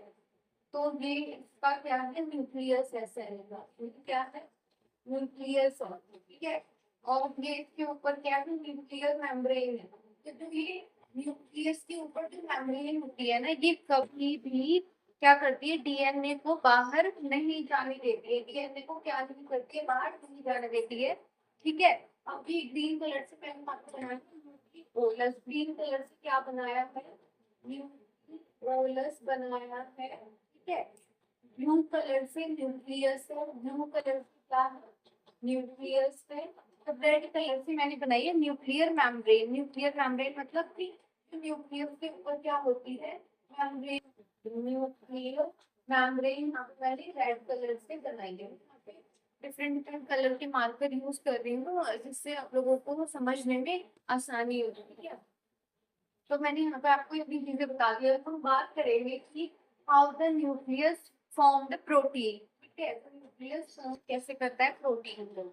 अब देखो जो डीएनए होता है ना, मैंने आपको क्या कहा था कि जो हमारा न्यूक्लियोप्लाज्म होता है उसमें डीएनए और आरएनए दोनों चीज होती है, बट जो न्यूक्लियर मेम्ब्रेन है वो कभी भी डीएनए को अपने से बाहर नहीं जाने देती है। तो अब क्या होगा, डीएनए तो बाहर नहीं जा सकता है, तो अब कुछ तो हमें करना पड़ेगा। तो क्या करता है यहाँ पे, जो डीएनए होता है, डीएनए क्या होता है, डीएनए होता है जो कन्वर्ट होता है एमआरएनए में। किसमें कन्वर्ट हो जाता है, एमआरएनए में कन्वर्ट हो जाता है। और यहाँ पे हम इसको क्या बोल सकते हैं, एनकोडिंग भी बोल सकते हैं। क्या बोल सकते हैं, एनकोडिंग भी बोल सकते हैं। और इस पूरी प्रोसेस को हम क्या बोलते हैं, ट्रांसक्रिप्शन बोलते हैं। क्या बोलते हैं, ट्रांसक्रिप्शन बोलते हैं। क्या बोलते हैं, इस पूरी प्रोसेस को ट्रांसक्रिप्शन बोलते हैं। It is very important. तो डीएनए तो न्यूक्लियर मेम्ब्रेन से बाहर नहीं जा सकता था, तो यहाँ पे क्या हुआ, एक प्रोसेस स्टार्ट हुई विच इज कॉल्ड ट्रांसक्रिप्शन, जिसमें डीएनए जो था वो एमआरएनए में कन्वर्ट हुआ। इस प्रोसेस को हमने ट्रांसक्रिप्शन बोला और एनकोडिंग भी बोला। और जो ये हमारे पास यहाँ पे एमआरएनए हमें मिला, इसे हम एनकोडिंग आरएनए भी बोल सकते हैं। क्या बोल सकते हैं, एनकोडिंग आरएनए। अब इसके नाम से हमें पता चल रहा है एनकोडिंग, यानी कि इसके ऊपर कोई कोड लगा हुआ है। जैसे हम क्या करते हैं, अपने फोन पे कोड लगा के रखते हैं कि कोई और उससे ना खोल सकते। हम अपने फेस पे अपना फेस लॉक, फोन पे अपना फेस लॉक लगा के रख सकते हैं, ताकि जब हम अपने फेस फोन की स्क्रीन को अपना फेस दिखाएं या अपना थंबप्रिंट लगाएं तभी वो फूल खुल सके। तो यहाँ पे भी अब क्या एक प्रॉब्लम अराइज हुई कि प्रोटीन बनाने के लिए डीएनए एमआरएनए में कन्वर्ट तो हो गया, एनकोडिंग तो हो गई, बट अब क्या होना था, अब इसके ऊपर तो एक ताला लगा हुआ है, एक कोड लगा हुआ है। अब अगर ये डायरेक्ट आरएनए के पास जाए प्रोटीन बनवाने के लिए तो वो नहीं बना सकता, तो एक दूसरी प्रोसेस भी आएगी। यहाँ पे क्या होगा, जो ये एमआरएनए है ये किसके पास जाएगा, टीआरएनए के पास जाएगा। जो ये एमआरएनए बना ये जाएगा, एमआरएनए बना ये किसके पास जाएगा, अब टीआरएनए के पास जाएगा। किसके पास जाएगा, टीआरएनए के पास जाएगा। ठीक है, तो फिर यहाँ पे क्या होगा, इस टीआरएनए को हम क्या बोलते हैं, एंटीकोडोन भी बोलते हैं। क्या बोलते हैं, एंटीकोडोन भी बोलते हैं। एंटीकोडोन का मतलब क्या है, इस टीआरएनए के पास एक ऐसी प्रॉपर्टी है, ये क्या करता है, जो जो लॉक लगा हुआ था, जो कोड लगा हुआ था ना, उस कोड को ये क्या कर देता है, खोल देता है। ठीक है, और ये सारी प्रोसेस न्यूक्लियस के अंदर ही अभी हम पढ़ रहे हैं। ठीक है, ये जो टीआरएनए है ये इस एमआरएनए के कोड को क्या कर देगा, खोल देगा। ठीक है, अब इस एमआरएनए के ऊपर जो कोड लगा हुआ था वो हट चुका है। ठीक है, अब ये जो एमआरएनए था ये टीआरएनए के पास गया, टीआरएनए को हम एंटीकोडोन भी बोलते हैं। ये भी बहुत ज्यादा इंपॉर्टेंट क्वेश्चन है, इसलिए एमआरएनए का क्या कर दिया, कोड खोल दिया है। ठीक है, अब जो ये एमआरएनए का कोड टीआरएनए ने खोला, अब ये जो एमआरएनए है, एमआरएनए ये वापस से किसके पास जाएगा, आरआरएनए के पास जाएगा। ठीक है, किसके पास जाएगा, आरआरएनए के पास जाएगा। मैंने आपको स्टार्टिंग में ही बताया था, जो प्रोटीन बनता है वो कौन बनाता है, आरएनए बनाता है। किसके साथ मिलके, राइबोसोम के साथ मिलके हमारा क्या बनाता है, प्रोटीन बनाता है, आरएनए। तो जो राइबोसोम आरएनए के साथ मिलके प्रोटीन बनाएगा, हम उसको क्या बोलते हैं, राइबोसोमल आरएनए बोलते हैं। क्या बोलते हैं, राइबोसोमल आरएनए। क्या बोलते हैं, राइबोसोमल आरएनए।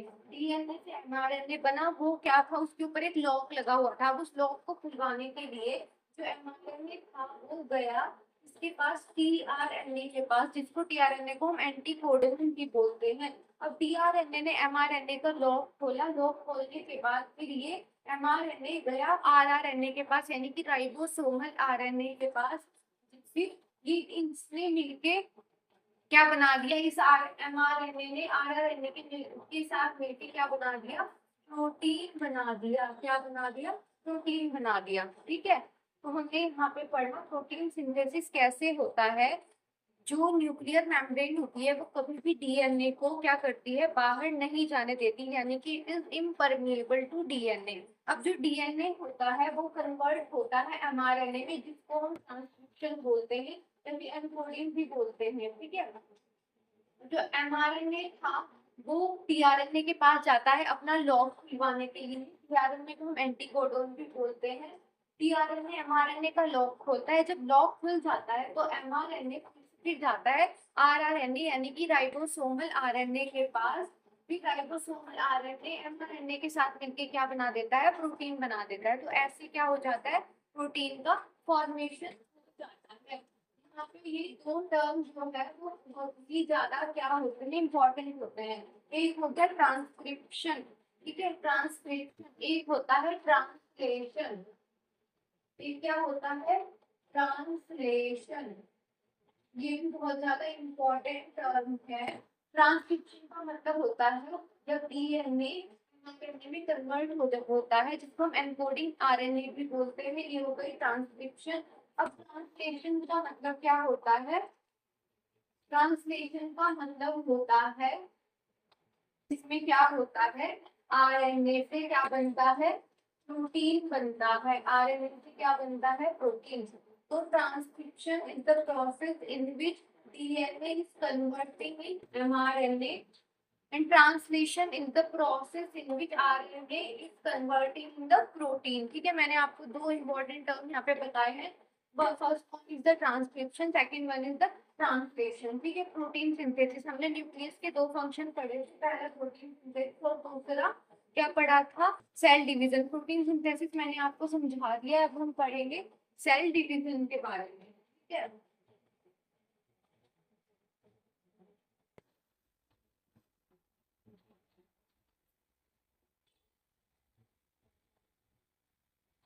यहाँ पर हम पढ़ेंगे सेल डिवीजन के बारे में। सेल डिवीजन हमने न्यूक्लियस के दो फंक्शन पढ़े थे ना, एक पढ़ा था प्रोटीन सिंथेसिस, दूसरा पढ़ा था सेल डिवीजन। ठीक है, अब हम पढ़ते हैं सेल डिवीजन। ये भी इंपॉर्टेंट टॉपिक होता है सेल डिवीजन। इसके नाम से हमें पता चल रहा है सेल डिवीजन का मतलब होता है, सेल डिवीजन की डेफिनेशन यहाँ पे क्या है, conversion of parent cells to daughter cell. ठीक है, सेल डिवीजन का मतलब होता है conversion of parent cells to daughter cell. यानी कि अगर हमारे पास क्या थी, यहाँ पे ये हमारे पास क्या है, पेरेंट सेल है, और इससे मिलके जब दो डॉटर सेल बनेंगी तो इसको हम क्या बोलेंगे, सेल डिवीजन बोलेंगे। ठीक है, एक टर्म यहाँ पे आता है सेल साइकिल। सेल साइकिल का मतलब होता है, सेल साइकिल का मतलब होता है सेल डिवीजन की ड्यूरिंग जितनी भी एक्टिविटीज सेल के अंदर होंगी उस प्रोसेस को हम बोलते हैं सेल साइकिल। यानी कि all the process take place in the cell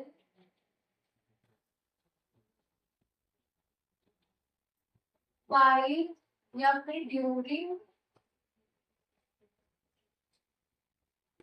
conversion of parent cell to daughter cell. Cell cycle का मतलब होता है पेरेंट सेल से डॉटर सेल बनने में जितनी भी एक्टिविटीज सेल के अंदर होंगी उस प्रोसेस को हमने पूरा सेल साइकिल बोल दिया है। ठीक है, अब हम यहाँ पे इसकी आगे प्रोसेस पढ़ेंगे कि सेल डिवीजन होता कैसे है। ठीक है,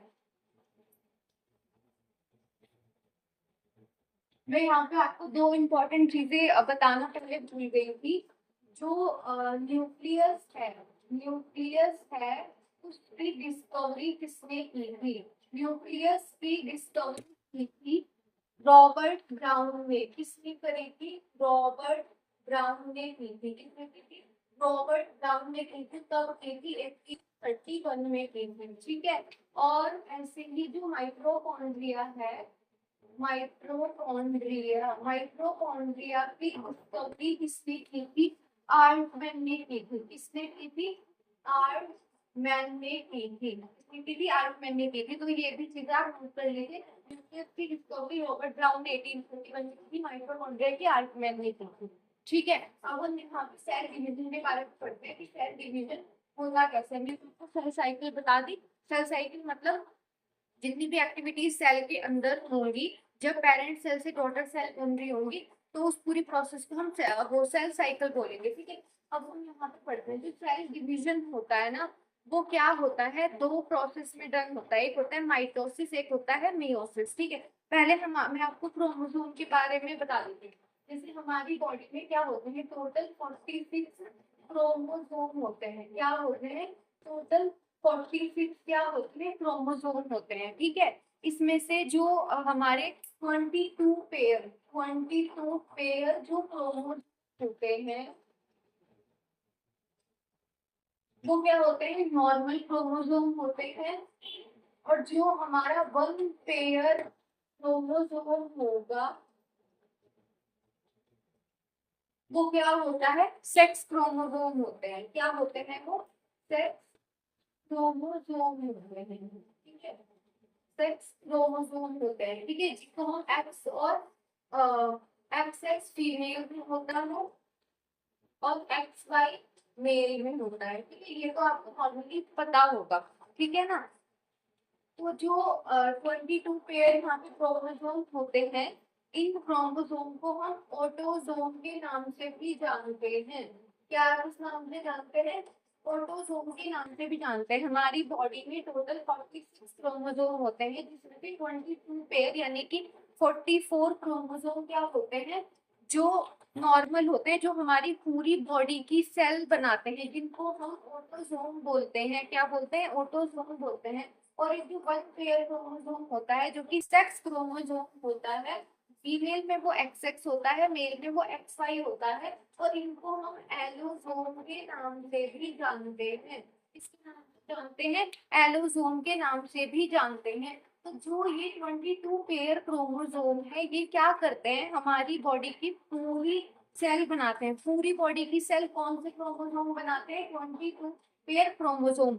बट जो हमारी बॉडी के अंदर रिप्रोडक्टिव सेल्स होती हैं, उनको केवल कौन बनाता है, 1 पेयर क्रोमोसोम यानी कि सेक्स क्रोमोसोम बनाता है। ठीक है, ऑटोसोम, ऑटोसोम क्या बनाते हैं, सोमैटिक सेल बनाते हैं। ऑटोसोम क्या बनाते हैं, सोमैटिक सेल्स बनाते हैं। सोमैटिक सेल्स मतलब कि पूरी बॉडी की सेल बनाते हैं, पूरी बॉडी की सेल्स बनाते हैं, केवल कौन सी सेल को छोड़ के, रिप्रोडक्टिव सेल्स को छोड़ के। और जो एलोसोम होते हैं, ये क्या करते हैं, जर्म सेल बनाते हैं। तो जो हमारे ऑटोसोम पे उन्होंने तो सोमैटिक सेल्स बना दी, जो एलोसोम होते हैं वो क्या करते हैं, जर्म सेल बनाते हैं। क्या बनाते हैं, जर्म सेल्स बनाते हैं। जर्म सेल का मतलब होता है रिप्रोडक्टिव सेल्स बनाते हैं। क्या बनाते हैं, रिप्रोडक्टिव सेल्स बनाते हैं। क्या बनाते हैं, रिप्रोडक्टिव सेल्स बनाते हैं। हमने यहाँ पे क्रोमोसोम के बारे में पढ़ा,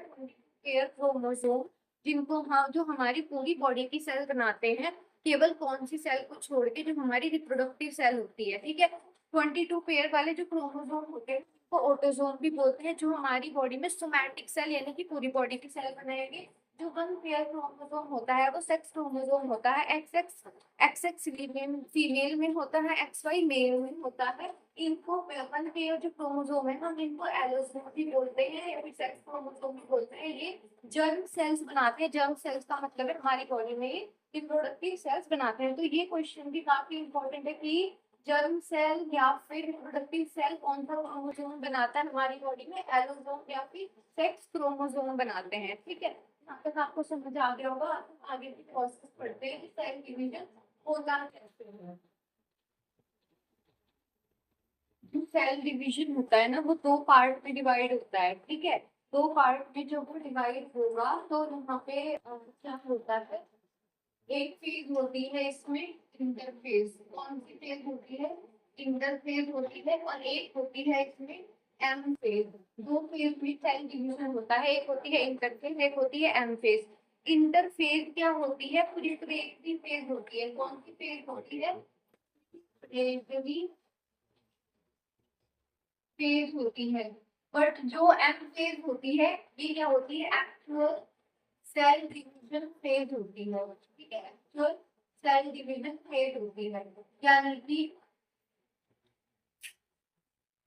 यानी कि मान लीजिए कि यहाँ पे क्या हो रहा है, जैसे कि सेल डिवीजन है। ठीक है, अगर इतना पार्ट ये हम एम फेज को दे दें, कौन सा पार्ट, एम फेज, यानी कि इतने पार्ट में ही केवल क्या होगा, सेल डिवीजन होगा। और जो ये पूरा पार्ट है, ये कौन सा है, इंटरफेज है। इंटरफेज है, इंटरफेज में क्या होता है, सेल खुद को प्रिपेयर कर रही होती है सेल डिवीजन के लिए। ठीक है, अब जो इंटरफेज होती है, पहले ये बोला जाता था कि जो काम होता है सारा वो केवल और केवल एम फेज में ही होता है, क्योंकि इसमें एक्चुअल सेल डिवीजन हो रहा है। बट ऐसा कुछ भी नहीं है।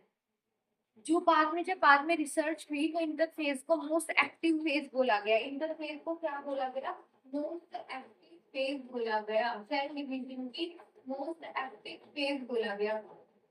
इंटरफेज में क्या करती है, सेल खुद को क्या करती है, प्रिपेयर करती है किस चीज के लिए, डिवाइड करने के लिए। ठीक है, तो इंटरफेज ने बता दिया। अब जो इंटरफेज होती है ना, ये 3 पार्ट में डिवाइड होती है। ठीक है, इंटरफेज क्या होती है, 3 पार्ट में डिवाइड होती है। तो जो सबसे पहला होता है इसमें पार्ट में ये डिवाइड हो जाएगी।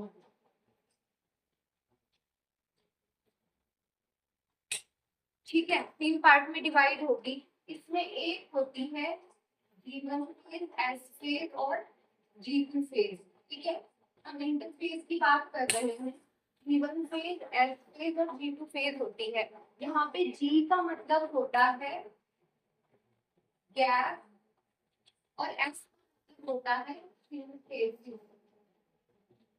ठीक है, G का मतलब होता है गैप, S का मतलब होता है सिंथेसिस। ठीक है, तो यहाँ पे तीन चीजें होती है सेल डिविजन इंटरफेज के अंदर, G1 S और G2 फेज। तो हम इसको यहाँ पे इस तरीके से डिवाइड कर सकते हैं।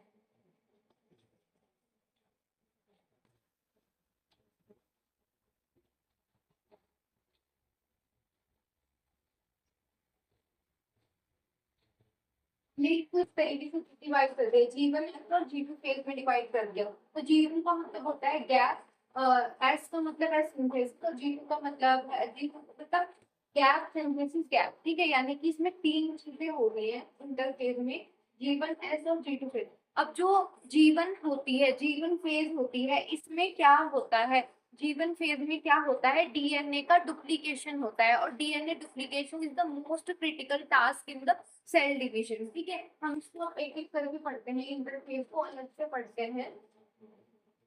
मैं यहाँ पे इसका पूरा डायग्राम ड्रॉ करूंगी। देखो, हमने इंटरफेस को तीन पार्ट बोले, ठीक है। तो जो G1 फेज है, G1 फेज है, G1 में क्या होगा, डीएनए का डुप्लीकेशन होगा।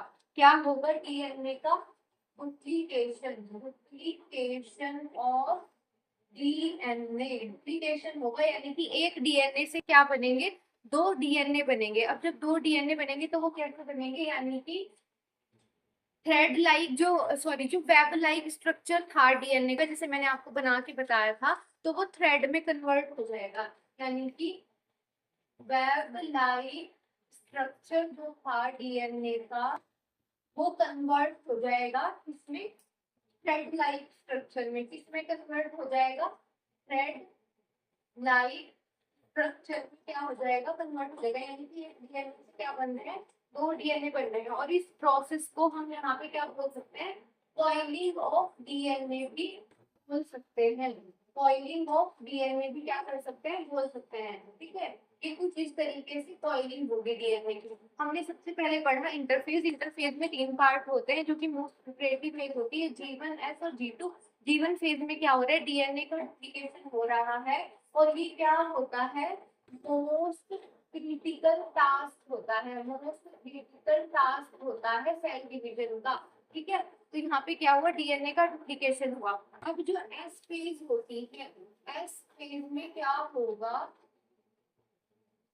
इसमें दो चीजें होंगी एस फेज में। एक तो इसमें होगा एनर्जी का प्रोडक्शन, सेल डिवीजन के लिए जो एनर्जी हमें चाहिए, एक होगा इसमें एनर्जी का प्रोडक्शन, दूसरा होगा इसमें हिस्टोन प्रोटीन का सिंथेसिस। क्या होगा, histone protein synthesis, histone protein का क्या होगा, सिंथेसिस होगा। ये बहुत ही ज्यादा इंपॉर्टेंट क्वेश्चन है। हिस्टोन प्रोटीन एक ऐसा प्रोटीन है, एक केवल एक ऐसा प्रोटीन है जो क्या करता है, सेल डिवीजन में हेल्प करता है। इसके अलावा कोई और प्रोटीन सेल डिवीजन में हेल्प नहीं कर सकता है। तो हमने देखा है स्केल में दो चीजें हुई, एक तो एनर्जी का प्रोडक्शन हुआ, दूसरा हुआ है हिस्टोन प्रोटीन का सिंथेसिस। Histone protein is the only protein which helps in the cell division, ठीक है।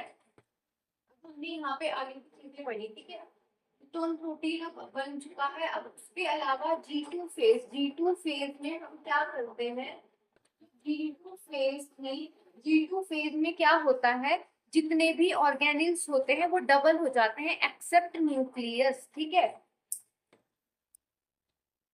ऑर्गेनिल्स क्या हो जाएंगे, डबल हो जाएंगे, ऑल ऑर्गेनिल्स एक्सेप्ट न्यूक्लियस। यानी कि न्यूक्लियस को छोड़ के जितने भी ऑर्गेनिल्स हैं वो सारे डबल हो जाएंगे। और इस प्रोसेस को हम ऑर्गेनिल्स रेप्लिकेशन भी बोलते हैं। क्या बोलते हैं, ऑर्गेनिल्स रेप्लिकेशन भी बोलते हैं। क्या बोलते हैं, ऑर्गेनिल्स का रेप्लिकेशन भी बोलते हैं। इंटरफेज में हमने तीन चीजें पढ़ी हैं, G1 S और G2 फेज। G1 फेज जो थी उसमें क्या हुआ, डीएनए का डुप्लीकेशन हुआ, which is most critical task of cell division. तो इसमें क्या हुआ, जो वेब लाइक स्ट्रक्चर था डीएनए का, वो क्या हुआ, थ्रेड लाइक स्ट्रक्चर में कन्वर्ट हुआ, यानी कि कॉइलिंग हो गई डीएनए की। तो फिर जो फेज थी उसमें क्या हुआ, एनर्जी का प्रोडक्शन और हिस्टोन प्रोटीन का synthesis हुआ, और जो G2 फेज होती है उसमें क्या होता है, जिन ऑर्गेनिल्स का रेप्लिकेशन होता है, यानी कि जितने भी ऑर्गेनिल्स होते हैं वो डबल हो जाते हैं, बट न्यूक्लियस यहाँ पे डबल नहीं होता है। न्यूक्लियस कहाँ पे डबल होता है, एम फेज में डबल होता है। ठीक है, हमने ये सारी चीजें पढ़ ली। अब ये जो इंटरफेस थी वो यहाँ पे क्या हो जाती है, एंड हो जाती है। अब आती है एम फेज, हम एम फेज के बारे में पढ़ेंगे।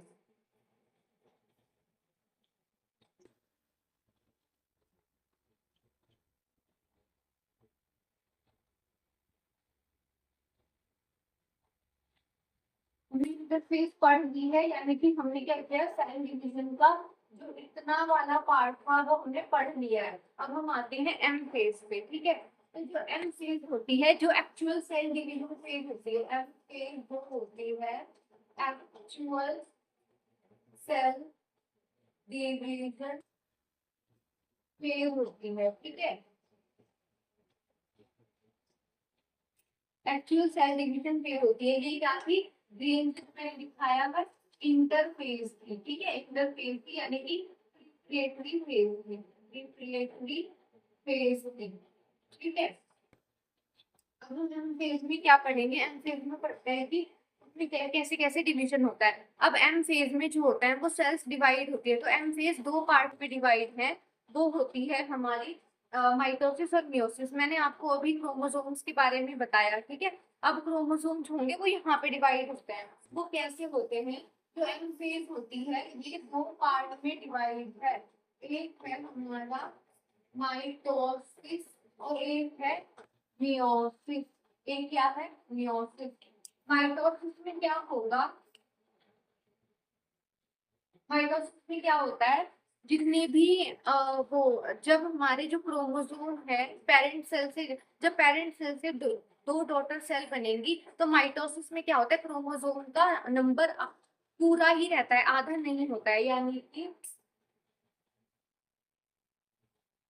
Parent cell conversion to daughter cell without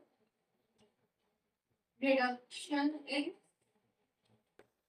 number of chromosome, number of chromosome. ठीक है, यानी कि इसमें क्या होगा, जब पेरेंट सेल कन्वर्ट हो रही है डॉटर सेल में, तो इसमें क्रोमोसोम के नंबर में रिडक्शन नहीं होगा, यानी कि क्रोमोसोम के नंबर पूरे ही रहेंगे। क्योंकि ये क्या होगा, यहाँ ये क्या होता है, डिवीजन होता है पूरी बॉडी की सेल में। जैसे मैंने आपको बताया था somatic cell division in full body, division in full body except germ cell unit. इसमें क्या होगा, जितनी भी बॉडी की सेल है रिप्रोडक्टिव सेल को छोड़ के उनका डिवीजन माइटोसिस के अंदर होता है। ठीक है, एक टाइम पे या तो माइटोसिस होता है या मियोसिस होता है। ठीक है, अब मियोसिस, मियोसिस का मतलब क्या होगा, पेरेंट सेल कन्वर्ट होंगी, parent cell conversion daughter cell with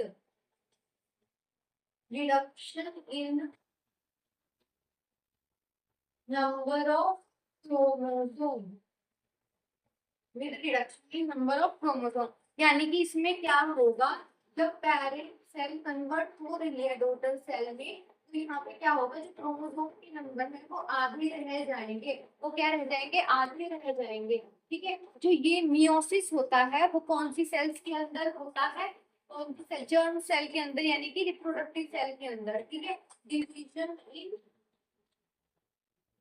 reproductive cell, कौन सी सेल के अंदर होता है, ये रिप्रोडक्टिव सेल्स के अंदर होता है। हमने माइटोसिस पढ़ लिया, मियोसिस पढ़ लिया, हम इसकी आगे की प्रोसेस क्या करते हैं, पढ़ते हैं। ठीक है,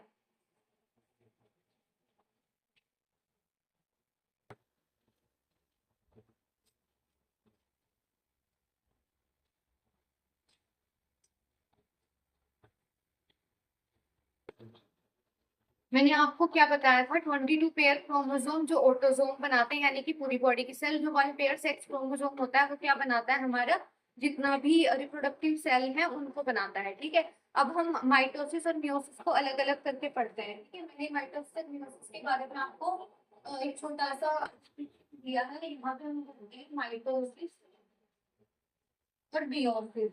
ठीक है, अब मैंने आपको माइटोसिस बताया था, माइटोसिस में क्या था, कि पूरी बॉडी की सेल में डिवीजन हुआ, माइटोसिस में केवल रिप्रोडक्टिव सेल में डिवीजन हुआ। अब जो माइटोसिस होता है वो दो पार्ट में डिवाइड होता है। कितने पार्ट में डिवाइड होता है? दो पार्ट में डिवाइड होता है। इसमें पहला आ जाता है हमारा कैरियोकाइनेसिस। क्या आ जाता है? कैरियोकाइनेसिस। दूसरा आ जाता है साइटोकाइनेसिस। क्या आ जाता है? कैरियोकाइनेसिस और साइटोकाइनेसिस। कैरियोकाइनेसिस का मतलब होता है, कैरियो मतलब होता है न्यूक्लियस, काइनेसिस मतलब डिवीजन, यानी कि न्यूक्लियस का डिवीजन। न्यूक्लियस डिवीजन, ठीक है। न्यूक्लियस का क्या होगा, मैंने आपको बताया था ना कि जो इंटरफेज होती है उसमें जो G2 फेज थी उसमें सारे ऑर्गेनिल्स डबल हो रहे थे except the nucleus, but nucleus will be double in the M phase, ठीक है। एम फेज में माइटोसिस में क्या होगा, न्यूक्लियस भी डबल हो जाएगा। न्यूक्लियस का क्या हो गया, डिवीजन होगा। कैरियोकाइनेसिस में, साइटोकाइनेसिस में क्या होगा, division of cytoplasm. Division of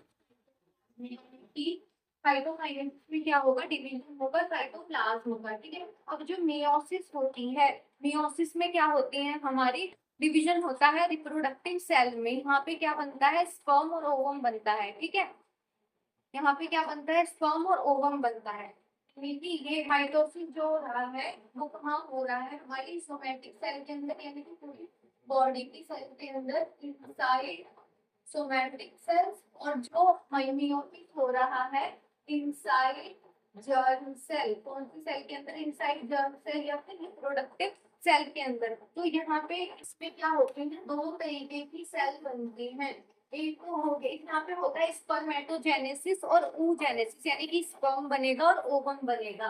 दो चीजों का फॉर्मेशन होता है, स्पर्मेटोजेनेसिस और एक होता है oogenesis। oogenesis, ठीक है। स्पर्मेटोजेनेसिस, जेनेसिस का मतलब होता है फॉर्मेशन, स्पर्मेटोजेनेसिस मतलब स्पर्म फॉर्मेशन। यहाँ पे क्या हो जाएगा, स्पर्म का क्या होगा, फॉर्मेशन होगा, और यहाँ पे क्या होगा, ओवम का क्या होगा, फॉर्मेशन होगा, ठीक है। तो जो एक क्वेश्चन यहाँ पे हमें पूछा जाता है कि जो स्पर्म का फॉर्मेशन है उसमें कितना टाइम लगता है। अगर आपको एक स्टैंडर्ड पूछा जाए, लाइक कितने, इतने से इतने दिन लग सकते हैं, तो आप यहाँ पे 60 to 70 डेज भी बोल सकते हो। बट अगर आपको एग्जैक्ट आंसर चाहिए तो इस प्रोसेस में टोटल 61 डेज लगते हैं। कितने डेज लगते हैं, कितने डेज लगते हैं, 61 डेज लगते हैं इसमें, ठीक है।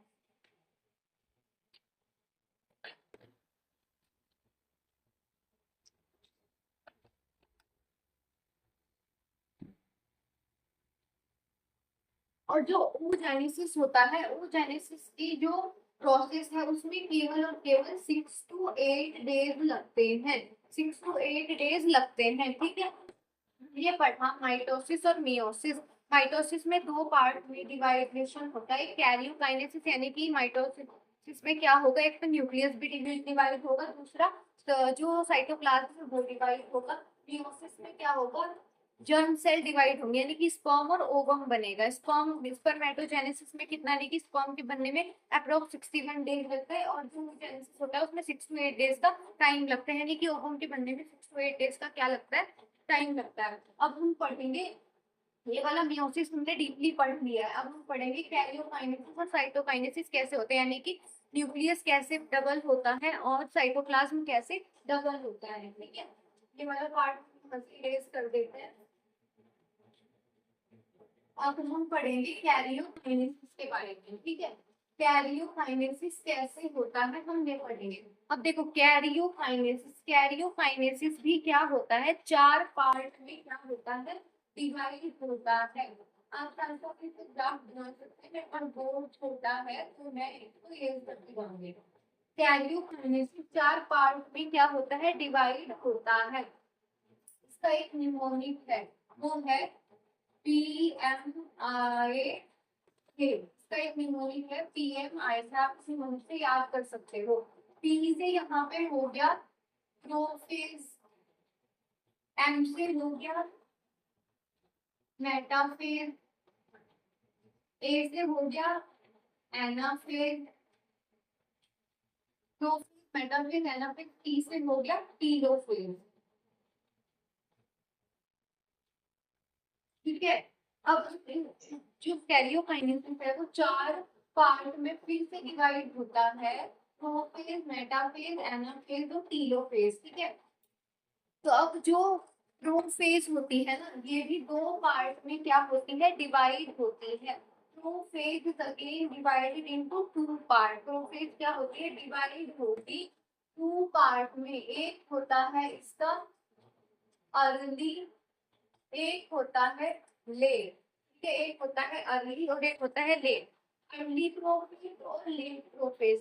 तो जो अर्ली प्रोफेज होती है, अर्ली प्रोफेज में क्या होता है, जो आपके पास कॉइलिंग ऑफ डीएनए हुई थी, यानी कि जो डीएनए का क्या हुआ था, डुप्लीकेशन हुआ था आपके पास इंटरफेज की ड्रिवन फेज में, डीएनए का डुप्लीकेशन हुआ था। और प्लस एस फेज में क्या बना था, हिस्टोन प्रोटीन बना था, हिस्टोन प्रोटीन बना था। अब जो डीएनए का रेप्लिकेशन हिस्टोन प्रोटीन मिलके इसमें क्या करेंगे, ऐसे करके थ्रेड लाइक स्ट्रक्चर बना देंगे अर्ली फेज में। ठीक है, अर्ली फेज में। बट जो लेट फेज होती है, लेट फेज में क्या होगा, इस थ्रेड लाइक स्ट्रक्चर के अंदर, इस थ्रेड लाइक स्ट्रक्चर के अंदर क्या होगा, यहाँ पे सेंट्रोमियर का फॉर्मेशन हो जाएगा। क्या हो जाएगा, सेंट्रोमियर का फॉर्मेशन हो जाएगा। और जो अर्ली फेज में जो यहाँ पे क्या बना है, ये जो थ्रेड लाइक स्ट्रक्चर बना है, हम इसको क्रोमैटिड्स भी बोल सकते हैं, क्रोमैटिड्स भी बोल सकते हैं, या फिर सिस्टर क्रोमैटिड्स भी बोल सकते हैं। क्या बोल सकते हैं, सिस्टर क्रोमैटिड्स भी बोल सकते हैं। अब अर्ली फेज में डीएनए का डुप्लीकेशन और हिस्टोन प्रोटीन ने मिलकर क्या बनाए, थ्रेड लाइक स्ट्रक्चर या फिर क्रोमैटिड्स बनाए। अब लेट फेज में इन क्रोमैटिड्स के बीच में क्या होगा, सेंट्रोमियर का क्या होगा, फॉर्मेशन होगा। इसमें क्या होगा, सेंट्रोमियर का क्या होगा, फॉर्मेशन होगा। और ये सेंट्रोमियर क्या बना देगा, फिर यहाँ पे क्रोमोसोम। तो अब वापस से क्या बन गया है, टेलीविजन के लिए क्रोमोसोम बन चुका है। ठीक है, पढ़ा माइटोसिस में, तो mitosis is divided into 2 part. First one is karyokinesis, second one is cytokinesis. जो कैरियोकाइनेसिस था उसमें न्यूक्लियस का डिवीजन हुआ, और न्यूक्लियस के डिवीजन होने में चार पार्ट में डिवाइड होता है न्यूक्लियस का डिवीजन भी, prophase, metaphase, anaphase, telophase. Early और लेट फेज थी। अर्ली फेज में जो डीएनए का डुप्लीकेशन हुआ था और हिस्टोन प्रोटीन का सिंथेसिस हुआ था, उन दोनों ने मिलकर क्या बनाया, सिस्टर क्रोमैटिड यानी कि थ्रेड लाइक स्ट्रक्चर बनाया अर्ली फेज में। लेट फेज में क्या होगा, जो ये सिस्टर क्रोमैटिड्स बने थे, इनके बीच में क्या हुआ, सेंट्रोमियर का फॉर्मेशन होगा और क्रोमोसोम का फॉर्मेशन यहाँ पे हो चुका है। तो हमने पढ़ लिया है प्रोफेज के बारे में। ठीक है, प्रोफेज के बारे में हमने पढ़ा। अब हम पढ़ेंगे मेटाफेज के बारे में। ठीक है, अब जो मेटाफेज होती है, मेटाफेज के अंदर क्या होता है, जो ये क्रोमैटिड्स बने थे, ये क्रोमैटिड्स बने थे, ये क्या आ जाएंगे, यानी कि क्रोमोसोम बने थे, ये लीनियर फॉर्म में क्या हो जाएंगे, इस तरीके से असेंबल हो जाएंगे। ये क्या हो जाएंगे, लीनियर फॉर्म में असेंबल हो जाएंगे, और जो न्यूक्लियर मेम्ब्रेन और न्यूक्लियोलस है वो डिसअपियर हो जाएगा। इसमें हमने 4 पॉइंट्स पढ़े, यानी कि क्रोमैटिड्स अरेंजिंग लीनियर फॉर्म, पहला पॉइंट हो गया। दूसरा है nuclear membrane and nucleolus is disappear. और यहाँ पे क्या होगा, जो सेंट्रियोल्स थे वो पोल्स पे आ जाएंगे, सेंट्रियोल्स क्या आ जाएंगे, पोल्स पे आ जाएंगे। सेंट्रियोल्स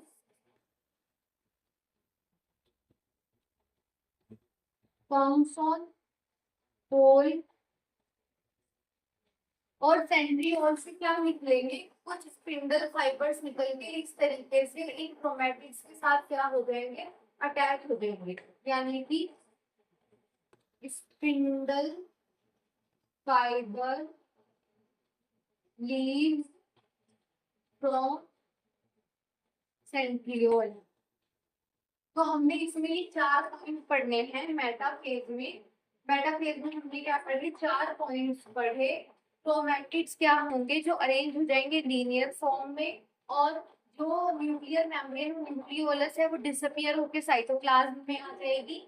सेंट्रियोल्स जो है वो पोल्स पे आ जाएंगे, और सेंट्रियोल से कुछ स्पिंडल फाइबर्स निकल के, जो मैंने रेड पेन से इंडिकेट किया है, वो क्रोमैटिड्स के साथ क्या हो जाएंगे, अटैच हो जाएंगे। ठीक है, मेटाफेज में इतना ही हमें पढ़ना है। अब हम पढ़ेंगे एनाफेज के बारे में कि एनाफेज में क्या होता है। ठीक है, अब हम यहाँ पे पढ़ रहे हैं एनाफेज के बारे में। तो जो एनाफेज होती है इसमें क्या होता है, जो स्पिंडल फाइबर्स थे, स्पिंडल फाइबर और जो क्रोमैटिड्स थे वो वापस एज पे आ जाएंगे कुछ इस तरीके से। क्या आ जाएंगे, वापस एज पे आ जाएंगे, यानी कि जो सेंट्रियोल्स और स्पिंडल फाइबर्स थे और जो क्रोमोसोम थे वो वापस से आ जाएंगे, एज पे आ जाएंगे। ठीक है, एनाफेज में इतना ही होता है। और टीलोफेज में क्या होगा, एनाफेज में ये सारी चीजें वापस आ गई है। तो जो ये थी मेटाफेज थी, मेटाफेज का स्ट्रक्चर हमने कुछ इस तरीके से बताया था आपको, इस तरीके से।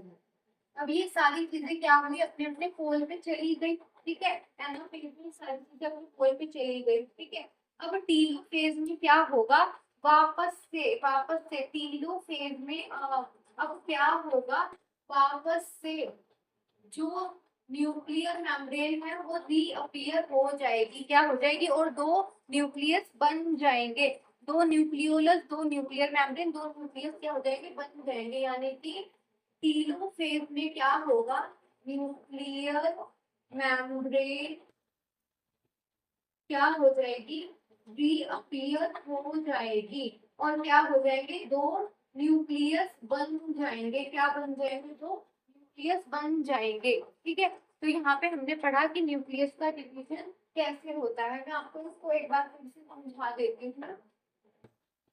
हमने यहाँ पे देखा जो हमारा न्यूक्लियस का डिवीजन था वो कितने पार्ट में हुआ, वो हुआ हमारा 4 पार्ट में। ठीक है, इसका निम्नलिखित था PMIA। ठीक है, पहला था प्रोफेज, दूसरा था मेटाफेज, तीसरा था टीलोफेज, चौथा था एनाफेज। ठीक है, अब जो प्रोफेज थी, प्रोफेज में क्या हुआ था, जो डीएनए, प्रोफेज में क्या हुआ था, डीएनए का डुप्लीकेशन हुआ था, प्लस हिस्टोन प्रोटीन बना था। इन दोनों ने क्या किया था, फिर यहाँ पे इसका क्रोमैटिक जैसे थ्रेड लाइक स्ट्रक्चर बनाया था प्रोफेज। ठीक है, अब ये जो प्रोफेज थी ना, ये 2 पार्ट में डिवाइड थी, अर्ली और एक थी लेट। ठीक है, अर्ली फेज में क्या हुआ था, इस तरीके से थ्रेड लाइक स्ट्रक्चर बना था।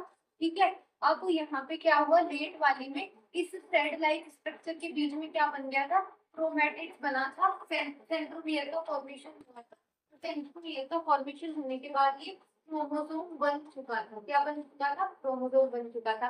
अब मेटाफेज में क्या हुआ था, जो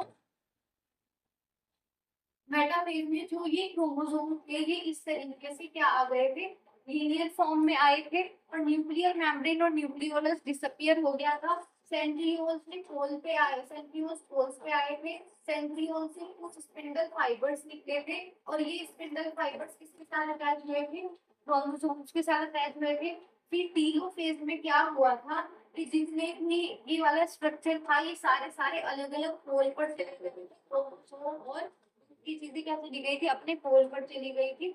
और एनाफेज में क्या हुआ था, 2 न्यूक्लियस बन के तैयार हो गए थे, यानी कि डीएनए अब पूरा बन चुका है अलग अलग, और 2 न्यूक्लियस बन के क्या हो गए, तैयार हो चुके हैं। तो हमने यहाँ पे पढ़ा जो न्यूक्लियस का डिवीजन होता है वो 4 फेज में, प्रोफेज, मेटाफेज, एनाफेज और टीलोफेज में होता है। ठीक है, अब हम पढ़ेंगे साइटोकाइनेसिस के बारे में। मैंने आपको बताया था कि माइटोसिस जो होता है वो 2 पार्ट में डिवाइडेड था, 2 पार्ट में डिवाइडेड था। एक था कैरियोकाइनेसिस, दूसरा क्या था साइटोकाइनेसिस था, दूसरा क्या था, साइटोकाइनेसिस था। साइटोकाइनेसिस का मतलब होता है साइटोप्लाज्म का डिवीजन। अब साइटोप्लाज्म का डिवीजन कैसे होता है, ये बहुत सिंपल प्रोसेस है। साइटोप्लाज्म का डिवीजन कैसे होगा, जैसे ये कुछ इस तरीके का स्ट्रक्चर बनेगा, ठीक है। दो सेल तो हमारे पास बन के पहले ही कैरियोकाइनेसिस में रेडी है। अब साइटोप्लाज्म को भी तो डिवाइड होना पड़ेगा, तभी तो पेरेंट सेल दो डॉटर सेल में कन्वर्ट होगी। तो जो ये आपको ग्रुप बीच में दिख रहा है, ये इस तरीके का ग्रुप बीच में दिख रहा है, इसको बोलते हैं फुर्रे फॉर्मेशन। क्या बोलते हैं, फुर्रे फॉर्मेशन बोलते हैं, ठीक है।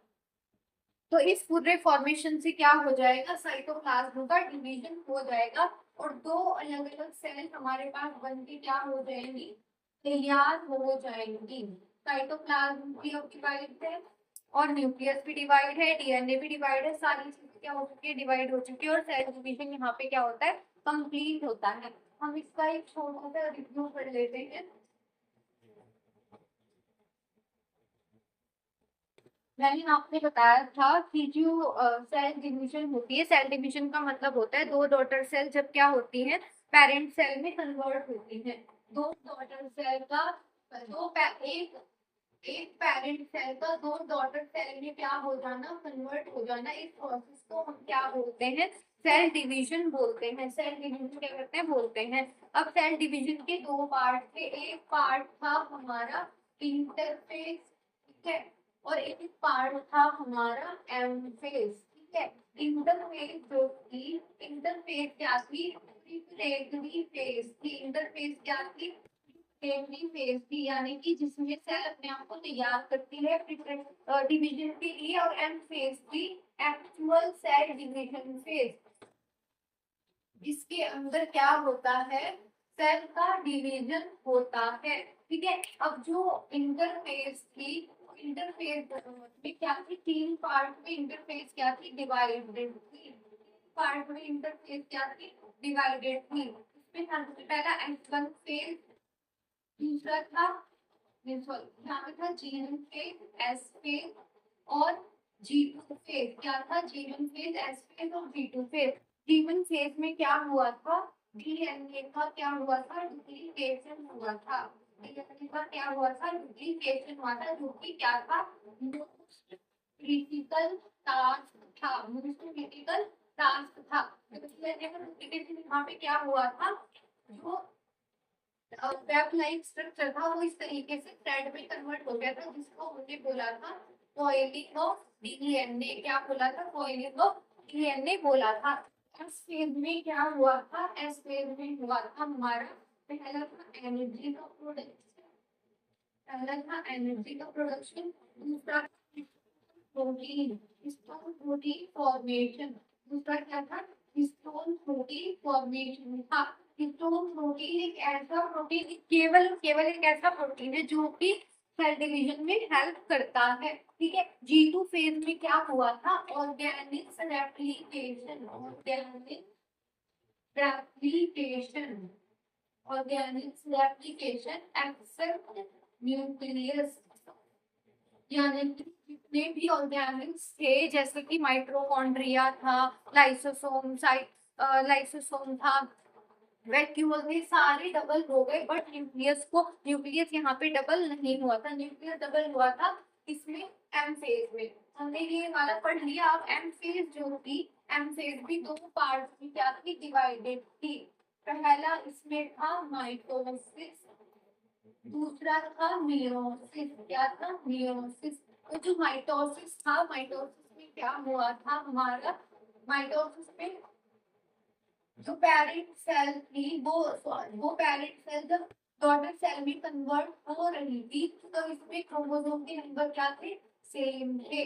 बट जो मियोसिस था, उसमें जब पेरेंट सेल कन्वर्ट हो रही थी, तो उसमें क्रोमोसोम के नंबर क्या हो गए थे, हाफ हो गए थे।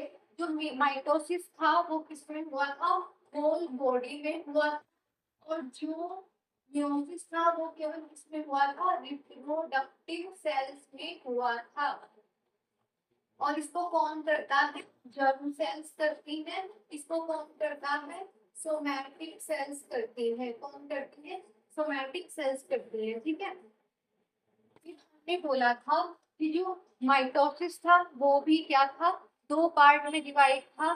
दो, सबसे पहला क्या था, उसमें साइट कैरियोकाइनेसिस यानी कि न्यूक्लियस का डिवीजन, और दूसरा था उसमें साइटोकाइनेसिस यानी कि किस चीज का डिवीजन था, वो था साइटोप्लाज्म का डिवीजन। और जो मेयोसिस था उसमें क्या था, किस चीज का फॉर्मेशन हुआ था, यहाँ पे दो चीजों का फॉर्मेशन हुआ था मेयोसिस में। एक था स्पर्म और एक था ओवम। स्पर्म के बनने में कितना टाइम लगा था, 61 डेज या फिर 60 to 70 डेज। और ओवम के बनने में केवल और केवल 6 to 8 डेज लगे थे, ठीक है। 6 to 8 डेज क्या लगे थे, ठीक है। और जो माइटोसिस था वो मैंने आपको डीप में समझा दिया है कि उसमें क्या थे, प्रोफेज में। माइटोसिस में दो दो पार्ट में डिवाइडेड था। सबसे पहला था न्यूक्लियस का डिवीजन, दूसरा था साइटोप्लाज्म का डिवीजन। न्यूक्लियस के डिवीजन में हमने चार फेज पढ़ी थी, पीएम आए थे, prophase, metaphase, anaphase, telophase. Prophase में क्या था, जो डीएनए का डुप्लीकेशन हुआ था और स्ट्रॉन्ग प्रोटीन बना था, वो दोनों ने मिलकर प्रोफेज की अर्ली फेज में क्या कर दिया था, वहां पे दो सिस्टर क्रोमेटिड्स बनाए थे। फिर प्रोफेज की जो लेट फेज थी उसमें क्या बना था, के बीच में क्या बना था, सेंट्रोमियर का क्या हुआ था, फॉर्मेशन हुआ था। ऐसे ही मैंने आपको आगे पूरा समझा दिया है, ठीक है। तो आपको कोई भी डाउट हो आप लोग कमेंट सेक्शन में पूछ सकते हैं, ठीक है। ये हमारा जो सेल वाला टॉपिक था ये यहाँ पे क्या हो जाता है, अब कंप्लीट होता है। हम अगली क्लास में टिश्यूज के बारे में क्या करेंगे, डिस्कस करेंगे। और आपको जो भी टॉपिक पढ़ना हो, लाइक प्रैक्टिकल से रिलेटेड जो भी हम सामान हॉस्पिटल में यूज करते हैं प्रैक्टिकल बेसिस पे, उन पे पढ़ना हो आपको, और या फिर आपको थ्योरी में कोई भी टॉपिक पढ़ना हो, you can drop the comment, मैं उस टॉपिक को फिर आगे टीच करूंगी। थैंक यू सो मच, मिलते हैं फिर नेक्स्ट वीडियो में। And like share and subscribe for the more informative videos. Thank you.